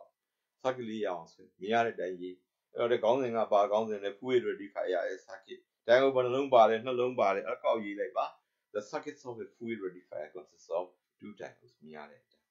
ပြီးလို့ရှိရင်တော့ဒီမှာသူ့ရဲ့ transformer ဘိုင်းကိုဖြတ်ကြည့်ပါမယ် transformer ဘိုင်းကိုဖြတ်ကြည့်မယ်ဆိုရင်စောစောက half wave နဲ့တူတူပဲဖြစ်နေပါတယ်အဲ့တော့စာလည်းအတူတူပဲဖြစ်ပါမယ်ဒါကြောင့်မို့လို့ဒီဘိုင်းဒုတိယစာကြောင်းဒီ the secondary of the transformer deliver an AC voltage အဲ့တော့ပုံလည်းတူတယ်စာလည်းတူတယ်သူ့ရဲ့ပုံကလည်းတူတူပါပဲဒါလေးဟာဒ AC ဒီအမှတ် A နဲ့ secondary coin ဖြစ်တဲ့ A နဲ့ B နဲ့ကြားထဲမှာဖြစ်ပေါ်နေတဲ့ voltage ရဲ့ပုံမှာအချိန်နဲ့လိုက်ပြီးပြောင်းလဲတဲ့ပုံသူက AC ပဲဖြစ်ပါတယ် BAB လို့ရေးထားပါအဲ့ဒါပြီးရင်ဒီမှာသူဒိုင်ကိုတစ်လုံးစီတက်လက်တဲ့အချိန်ကိုစဉ်းစားမှာဖြစ်ပါတယ် during the first half of the cycle ဒါပထမ line ဝက်ကိုစဉ်းစားပါပထမ line ဝက်မှာသူက A က higher potential B က negative A ဘက်ကနေ B ဘက်ကိုစီးမယ်ဆိုရင်ပထမဒိုင်ကို D1 ဒီချမ်းလေးကိုကြည့်ပါအဲ့ဒီအချိန်မှာသူကကားနဲ့မြားသည် allowed ခွင့်ပြုထားတာစီးခိုင်းထားတာတွေ့ပါလိမ့်မယ်အဲ့တော့ဒီအချိန်မှာတော့ဒီပုံမှာတွေ့ရတဲ့အတိုင်းဒိုင်အုပ် D1 ကိုဖြတ်ပြီးတော့ current I1 ကစီးသွားလိမ့်မယ်အဲ့တော့ resistor ထဲမှာ current I1 စီးအဲ့တော့ဘယ်အချိန်မှာလဲ A က B ထက်မြင့်တဲ့အချိန်ဒါကြောင့်မို့လို့ during the first half of the cycle A is at higher potential than B so current I1 flows through D1 and no current flows D2 D2 တွေကိုမစီးပါဘူးဘာလို့မစီးတာလဲ D2 တွေကို D2 တွေကိုမစီးတာပြန်စဉ်းစားမယ်ဆိုရင်ဒီပုံကိုပြန်ကြည့် A ဘက်ကလာတဲ့ကောင်ကဒီအောက်ကိုဆင်းလာတဲ့အချိန်မှာဒီအောက်ကိုဆင်းလာတဲ့အချိန်နော်ဒီဘက်ကို D2 တွေကိုသွားပြီးဆိုရင်ဒီမှာတွေ့ရတဲ့အတိုင်းမဝင်ရဆိုတာကြီးတွေ့မယ်ဆို D2 တွေကိုစီးလို့မရတော့ဒါကြောင့်ပထမ line ဝက်မှာအခုပုံမှာပေါ်ပြတဲ့အတိုင်းသူက D1 တွေကို current I1 ပဲစီးမယ်ဒါကြောင့်မလို့ during the first half of the cycle A is at higher potential than B so current I1 flows through D1 and no current flows D2 တွေမှာမစီးပါဘူးအဲ့တော့ဒီပထမ line ဝက်အတွက်ကြည့်မယ်ဆိုရင်ဒါဒိုင်အုပ် D1 ကနေဖြတ်စီးလာတဲ့ current သူရဲ့ output ကိုကြည့်ရင်သူက D1 နဲ့ပြမှာဖြစ်ပါတယ်အဲ့ဒါပြီးရင်တော့ဒုတိယ line ဝက်ကြည့်ပါဒုတိယ line ဝက်ကြာကြည့်မယ်ဆိုရင်ဒုတိယ line ဝက်ကြာ D2 နဲ့လောက်လို့တဲ့အပိုင်းဒီမှာ B ရမြင့်တော့ B ဘက်ကနေစီးလာလို့ရှိရင် D2 တွေကိုသူကဖြတ်စီးပြီးတော့ R တွေကို I2 အနေနဲ့စီးမှာအဲ့ဒီအချိန်မှာအပေါ်ကဒိုင်ကို D1 က reverse ဖြစ်နေပိတ်ထားမစီးတော့ဒါကြောင့်မလို့ during the second half of the cycle B is at higher potential than A ဒုတိယ line ဝက်ကြရင်သူက B က A ထက်မြင့်တယ်အဲ့တော့ B ဘက်ကလာတဲ့ current သည်ဒိုင်အုပ် D2 တွေကိုစီးမယ်သူက current I2 အနေနဲ့စီးမယ်အဲ့တော့ D1 တွေကိုမစီးနိုင်ဘူးလို့ပြောတာဖြစ်ပါတယ်အဲ့ဒါကြောင့်မလို့ဒီ output မှာသွားကြည့်ရင် output မှာလဲ current က resistor R ကိုကြည့်တာဖြစ်တော့သူကထွက်နေမှာပဲဖြစ်ပါတယ်သို့တော့သူက I2 က D2 ကြောင့်ဖြစ်တယ်အဲ့ဒါဆိုလို့ရှိရင်ဒီ AC wave တစ်ခုမှာပထမ line ဝက်တုန်းက D1 ကနေ contact current စီးခိုင်းတယ်ဒုတိယအဲ့ချိန်မှာ D2 ကမစီးနိုင်ဒုတိယ line ဝက် B ဘက်ကမြင်တော့ D2 ဘက်ကပြန်စီးအဲ့ဒါဆိုလို့ရှိရင်သူက resistor R တွေကို current ပို့တာဒီ D1 နဲ့ D2 ကတလှည့်စီသူက alternate ပို့ပေးအဲ့လိုပို့ပြီးတော့ဒီ R ထဲမှာ current စီအမြဲတမ်းတော့ရှိအဲ့ဒါအမြဲတမ်းရှိတာတဲ့ကြောင့်ဒီ cycle တစ်ခုလုံးရဲ့ first half မှာလဲ current စီးမယ် second half မှာလဲ current စီးမယ် line အပြည့်ရဒိုင်အုပ် D1 နဲ့ D2 တလှည့်စီလုပ်တာအဲ့လိုလုပ် line ပြည့်ရလို့ဒီကောင်ကိုဘာလို့ခေါ်မှာတော့ full wave rectifier လို့ခေါ်မှာဖြစ်ပါတယ်ဒါကြောင့်မို့လို့အခုဒီမှာနောက်ဆုံးပုံကဒီပြီးတော့ since D1 and D2 operates alternately for one cycle of an AC voltage voltage ရဲ့ဒီ line တစ် line 1 cycle တစ်ပတ်နော်အဲ့ line တစ် line မှာ D1 နဲ့ D2 နဲ့ကတလှည့်စီ alternating အလုပ်လုပ်တယ် first half မှာ D1 ကလုပ်တယ် D2 ကအလုပ်မလုပ် second half ကျ D2 ကလုပ်တယ် D1 ကအလုပ်မလုပ်တော့အဲ့လိုသူက alternating operate တလှည့်စီလုပ်သွားတဲ့အတွက်ကြောင့် the current always flows through R resistor R ထဲမှာ current အမြဲတမ်းရှိနေမှာဖြစ်ပါတယ်အဲ့တော့ဒီ current အပြည့်ရတယ်ဆိုတဲ့ပုံလေးကိုဒီအောက်ကခုဖော်ပြတဲ့ပုံလေးပါဒါကြောင့်မို့ the variations of the current I with the time t is shown in the figure အခုဒီမှာပုံမှာမြင်ရတဲ့အတိုင်းမှာ as the current flows through the resistor R for one cycle of an AC voltage ဒီမှာ half cycle မဟုတ်တော့ပါဘူးအပြည့်ရသွားပါတယ် or for a full wave this device is called a full wave rectifier ဒါကြောင့်မို့လို့ဒီပစ္စည်းလေးကိုဘယ်လိုခေါ်မှာလဲဆိုရင် full wave rectifier လို့ခေါ်ဆိုမှာဖြစ်ပါတယ်အဲ့တော့ဒါတွေပြီးရင်တော့သူတို့ ਨੇ ပတ်သက်တဲ့ဒီလိုစာအုပ်ကပေးထားတဲ့ exercise တွေကိုရှင်းပြမှာဖြစ်ပါတယ်အဲ့တော့ဒီလိုစာအုပ်ကပေးတဲ့ exercise တွေ example တွေကိုသာပြည့်စုံအောင်နားလည်အောင်လုပ်မယ်ဆိုရင်မိကုန်းဟောင်းဆိုတာကဒါတွေပါပဲသိထူအောင်အဲ့တော့နည်းနည်းပါးပါးလေးပြောင်းရင်ပြောင်းအဲ့တော့အဓိကကတော့ဒီလိုစာအုပ်ထဲမှာပါတဲ့ example exercise တွေတကယ်တက်ပါသလား တကယ်နားလည်ပါလားတကယ်ရပါသလားသူ့ကိုရပြီဆိုရင်တော့မေးခွန်းဟောင်းတွေကိုလေ့ကျင့်ခြင်းနဲ့ဆိုရင်နောက်တစ်ဆင့်လေ့ကျင့်ရတာဖြစ်ပါတယ်အဲ့တော့ဒါတွေကိုသင်ဥစာအုပ်ထဲမှာပါတာတွေကိုသီးသီးခြားခြားမလုပ်သေးဘဲနဲ့မေးခွန်းဟောင်းတွေတွားကြည့်တာမျိုးကတော့မဖြစ်သင့်ဘူးလို့ပဲထင်ပါတယ်ဒါကြောင့်အခုဒီမှာသင်ဥစာအုပ်ထဲမှာပါတဲ့ example exercise များအားလုံးကိုရှင်းပြခြင်းပဲဖြစ်ပါတယ်အဲ့တော့အဲ့ဒါပြီးပြီဆိုရင်တော့ဒါနောက်တစ်ခု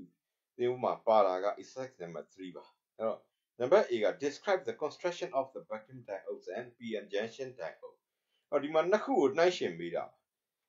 အဲ့တော့ရှေ့မှာသင်ခဲ့တဲ့လေဟာနယ် diode နဲ့အခုမှသင်တဲ့ semiconductor diode ဖြစ်တဲ့ p-n junction diode တို့ရဲ့တိဆောက်ပုံများကိုဖော်ပြပါရှင်းတွဲပြီးဖြည့်ဆို့မှာဖြစ်ပါအဲ့ဒါပြီးနံပါတ် B က do these diode ဒီ diode နှစ်ခုစလုံးက obeys Ohm's law ကိုလိုက်နာပါသလားပြီး explain ရှင်းပြပေးပါလို့မေးတာဖြစ်ပါတယ်အဲ့တော့နံပါတ် A ကိုဖြည့်ဆို့ဖို့အတွက်နှစ်မျိုးဖြည့်ရမှာဖြစ်ပါတယ်လေဟာနယ် diode ရဲ့တိဆောက်ပုံဒါရှေ့မှာသင်ပြီးသားပါ vacuum diode ဆိုတာဘာလဲသူက an evacuated glass path ဒီဆိုတော့လည်းဖန်သီးလေးဒါကလေမပါတဲ့ဖန်သီးပါသူမှဘာပါတော့ဆိုရင် which consists of a metal filament cathode လို့ခေါ်တဲ့ metal filament ပါတယ်ဒါတွေက cathode တွေပါအဲ့ဒါပြီးရင်သူကမှဘာလောက်ထားတော့ဆိုရင် surrounded by a metal cylinder plate ဘောကနေ metal cylinder တစ်ခုနဲ့ထပ်ပတ်ထားတဲ့သူတို့ plate လို့ခေါ်တာထည့်ထားတယ်လို့ပြောတာဖြစ်ပါတယ်အကြောင်းမို့လို့ဒါခုနောက်ဆုံးပြောလိုက်တာတွေက plate ပဲဖြစ်ပါတယ်အဲ့တော့ဒါလေးဟာဒီ vacuum diode တစ်ခုရဲ့တိဆောက်ပုံပဲဖြစ်ပါတယ်ပြီးရင်သူ့မှာပါတဲ့အစိတ်ပိုင်းတွေရှင်းရမှာဖြစ်ပါတယ် cathode ဆိုတာဘာလဲ cathode ဆိုတာ electron ကိုထုတ်ပေးတဲ့ကောင်ပါ the filament which emit electron is called cathode အဲ့တော့ဒီမှာသင်္ကေတ K ပဲဖြစ်ပါတယ်နောက်တစ်ခုက anode ပါ anode or plate anode လို့လည်းခေါ်ပါမယ် plate လို့လည်းခေါ်ပါမယ်အဲ့တော့ electron နှစ်ခုဖြစ်တဲ့အတွက်ကြောင့် cathode နဲ့ anode နဲ့ခေါ်တာပါ plate လို့ခေါ်တဲ့ခေါ်ကတော့ Edison ရဲ့မီးလုံးကနေလာခဲ့တဲ့ plate ပြားလေးပဲဖြစ်ပါတယ်အဲ့တော့ cathode ဆိုတာကအားလုံးသိတဲ့အတိုင်းမှာဒီ electrode ဒီဘာ potential ပေးတယ်လဲ negative potential ပေးတာ cathode ပါ anode ဆိုတာသိပြီးသားပါ positive potential ပေးတာကို anode ဒါ chemistry မှာလည်းသင်ကြားပြီးသားဖြစ်ပါတယ်ဒါကြောင့်မလို့ဒီ anode ကဘာတွေကိုဆွဲယူမှာတော့ thermal emission ကထွက်လာတဲ့ electron တွေကိုအပေါ်က positive potential နဲ့ဖမ်းယူမဲ့ပစ္စည်းဖြစ်ပါတယ်ဒါကြောင့်မလို့ the metal plate which attracts electron is called cathode anode သူ့ကိုသင်္ကေတ B နဲ့ရေးတာဖြစ်ပါဒါလေးဟာဘယ်သူရဲ့တိဆောက်ပုံမှာလဲဆိုလေဟာနဲ့ vacuum diode ရဲ့တိဆောက်ပုံဖြစ်ပါတယ်အဲ့ဒါပြီးရင် vacuum diode ပြီးတဲ့အခါမှာ p-n junction diode ရဲ့ construction သူ့ကိုလည်းဖော်ပြမှာဖြစ်ပါတယ်အဲ့သူ့အတွက်ဆိုရင်တော့ p-n junction diode ဆိုတာဘာလဲ a semiconductor device which consists of a p-n junction is called p-n junction diode ဒါကြောင့်မို့သူ့မှာဘာပါမလဲ p နဲ့ n နဲ့ဆက်ထားတဲ့အဆက်ကလေးပါမယ်တစ်ဖက်က p type တစ်ဖက်က n type p ထဲမှာဘာတွေရှိမှာတော့ positive for majority carriers တွေ n ထဲမှာ electron အနှုတ်တွေပြီးရင် current က positive negative anode to cathode ဒါကြောင့် A နဲ့ anode နဲ့ cathode နဲ့ထည့်ပေးရလိုပါတယ်ပြီးရင်သူ့ရဲ့ပတ်လန်းသင်္ကေတလေးရေးဆွဲပေးဖို့လိုပါတယ်ဒါလေးကလည်းရှေ့မှာပြောခဲ့ပြီးသားအတိုင်းပါပဲဒီမှာအပေါင်းနှုတ်ပါရမယ်နောက်ပြီးလို့ရှိရင် p type n type ပါရမယ်ပြီးရင် anode cathode ပါရမှာဖြစ်ပါတယ်ဒီမှာပါတဲ့ A ဆိုတာက anode ကိုဆိုလိုတာပါ K ဆိုတာက cathode ပါအဲ့တော့ဒါလေးကနံပါတ် A အတွက်အဖြေပဲဖြစ်ပါပြီးရင်နံပါတ် B do these diode obeys Ohm's law ဒီ diode တွေက Ohm's law ကိုလိုက်နာပါသလားတခုမှမလိုက်နာပါဘူးအဲ့တော့သူတို့လိုက်နာတဲ့အတွက်ကြောင့် no these diode do not obey Ohm's law ဒီ diode များသည် Ohm's law ကိုလိုက်နာခြင်းမရှိပါအဲ့တော့ဟုတ်ပြီသူ့ကိုရှင်းပြဖို့အတွက်ကတော့သူတို့ရဲ့ graph တွေကိုရေးဆွဲရမှာဖြစ်ပါတယ်အဲ့တော့ characteristics of a diode တစ်ခုရဲ့ဒီသဘာဝပြမြင်ဒါကလေဟာနဲ့ diode အတွက်ဖြစ်ပါတယ်ရှေ့မှာရေးဆွဲကြည့်ခဲ့ပြီးသားပြီ IB နဲ့ BB နဲ့ဆွဲပါတယ်သူဒီ saturated နေရာမှာ꿰သွားပါတယ်မြင်းပြောင်းမဟုတ်ပါဘူးနောက်တစ်ပုံကတော့ဒါ junction diode အတွက်ပါသူကလည်းစောစောကဆွဲခဲ့ပြီးသားပါ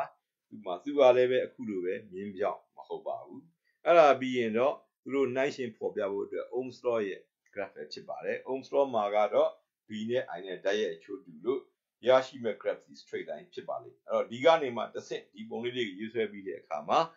ရှေ့မှာတွေ့ရတဲ့နှစ်ခုဖြစ်တဲ့ဒီ diode နှစ်ခုရဲ့ characteristic graph တွေကမြင်းပြောင်းမဟုတ်တာကိုတွေ့ရမှာဖြစ်ပါတယ်သို့အတွက်ကြောင့် the IBB graphs for vacuum diodes and junction diodes are not straight line မြင်းပြောင်းများမဟုတ်ပါဘူးမြင်းပြောင်းမဟုတ်ဘူးဆိုရင်ဒီမှာရှိတဲ့ parameter နှစ်ခုဝင်ရိုးနှစ်ခုစီဓာတ်ရိုက်ချိုးမတူပါဘူး ဘာတွေပါလဲ B နဲ့ I နဲ့ပါဒါကြောင့်မို့လို့နောက်တစ်ကြောင်းအနေနဲ့ therefore BB is not directly proportional to IB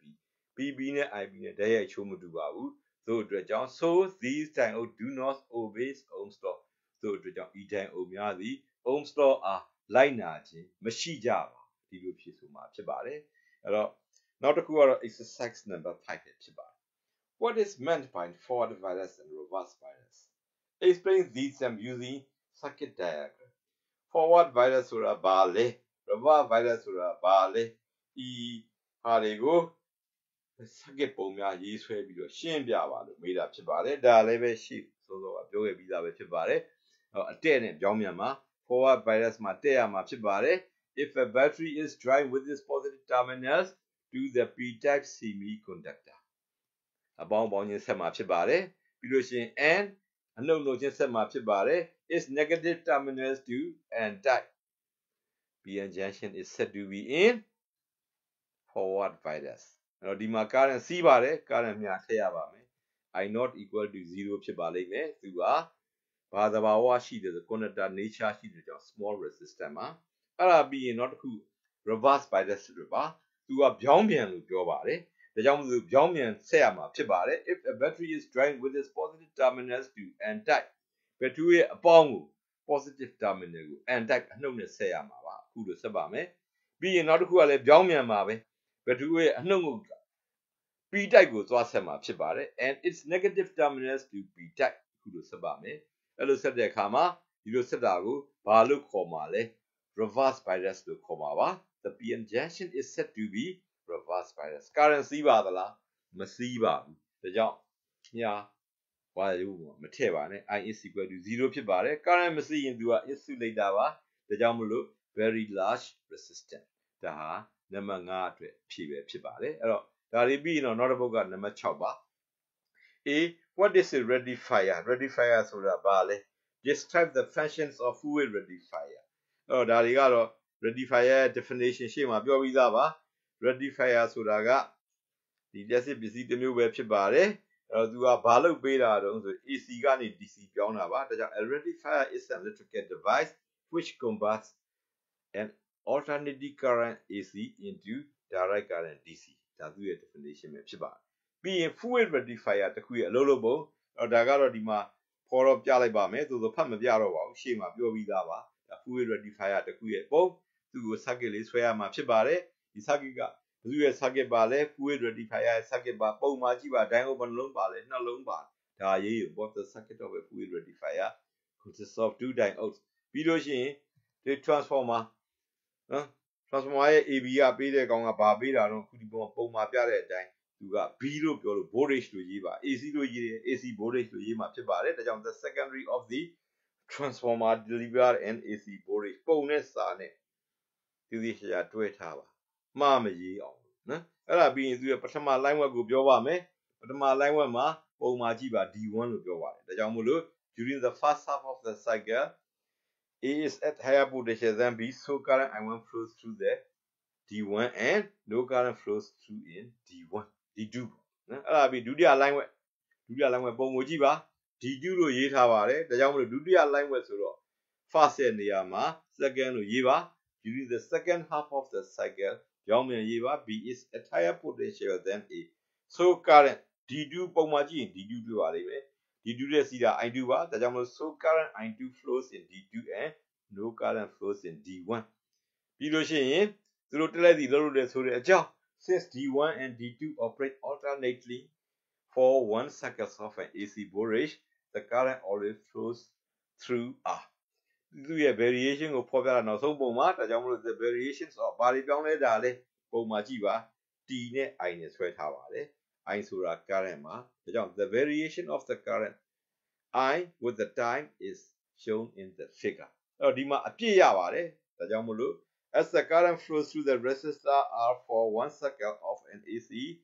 voltage or full wave this device is called a full wave rectifier ဒါနံပါတ်6ရဲ့အဖြေပဲဖြစ်ပါတယ်အဲ့ဒါပြီးတော့နောက်တစ်ခုက exercise number 24ဖြစ်ပါတယ်သူကတော့ distinguish ခွဲခြားဖော်ပြ between half wave and full wave rectification rectifier ကိုမေးတာမဟုတ် rectification ဒီပျက်စီးပြုပြင်ပြောင်းလဲခြင်း ခွဲပြား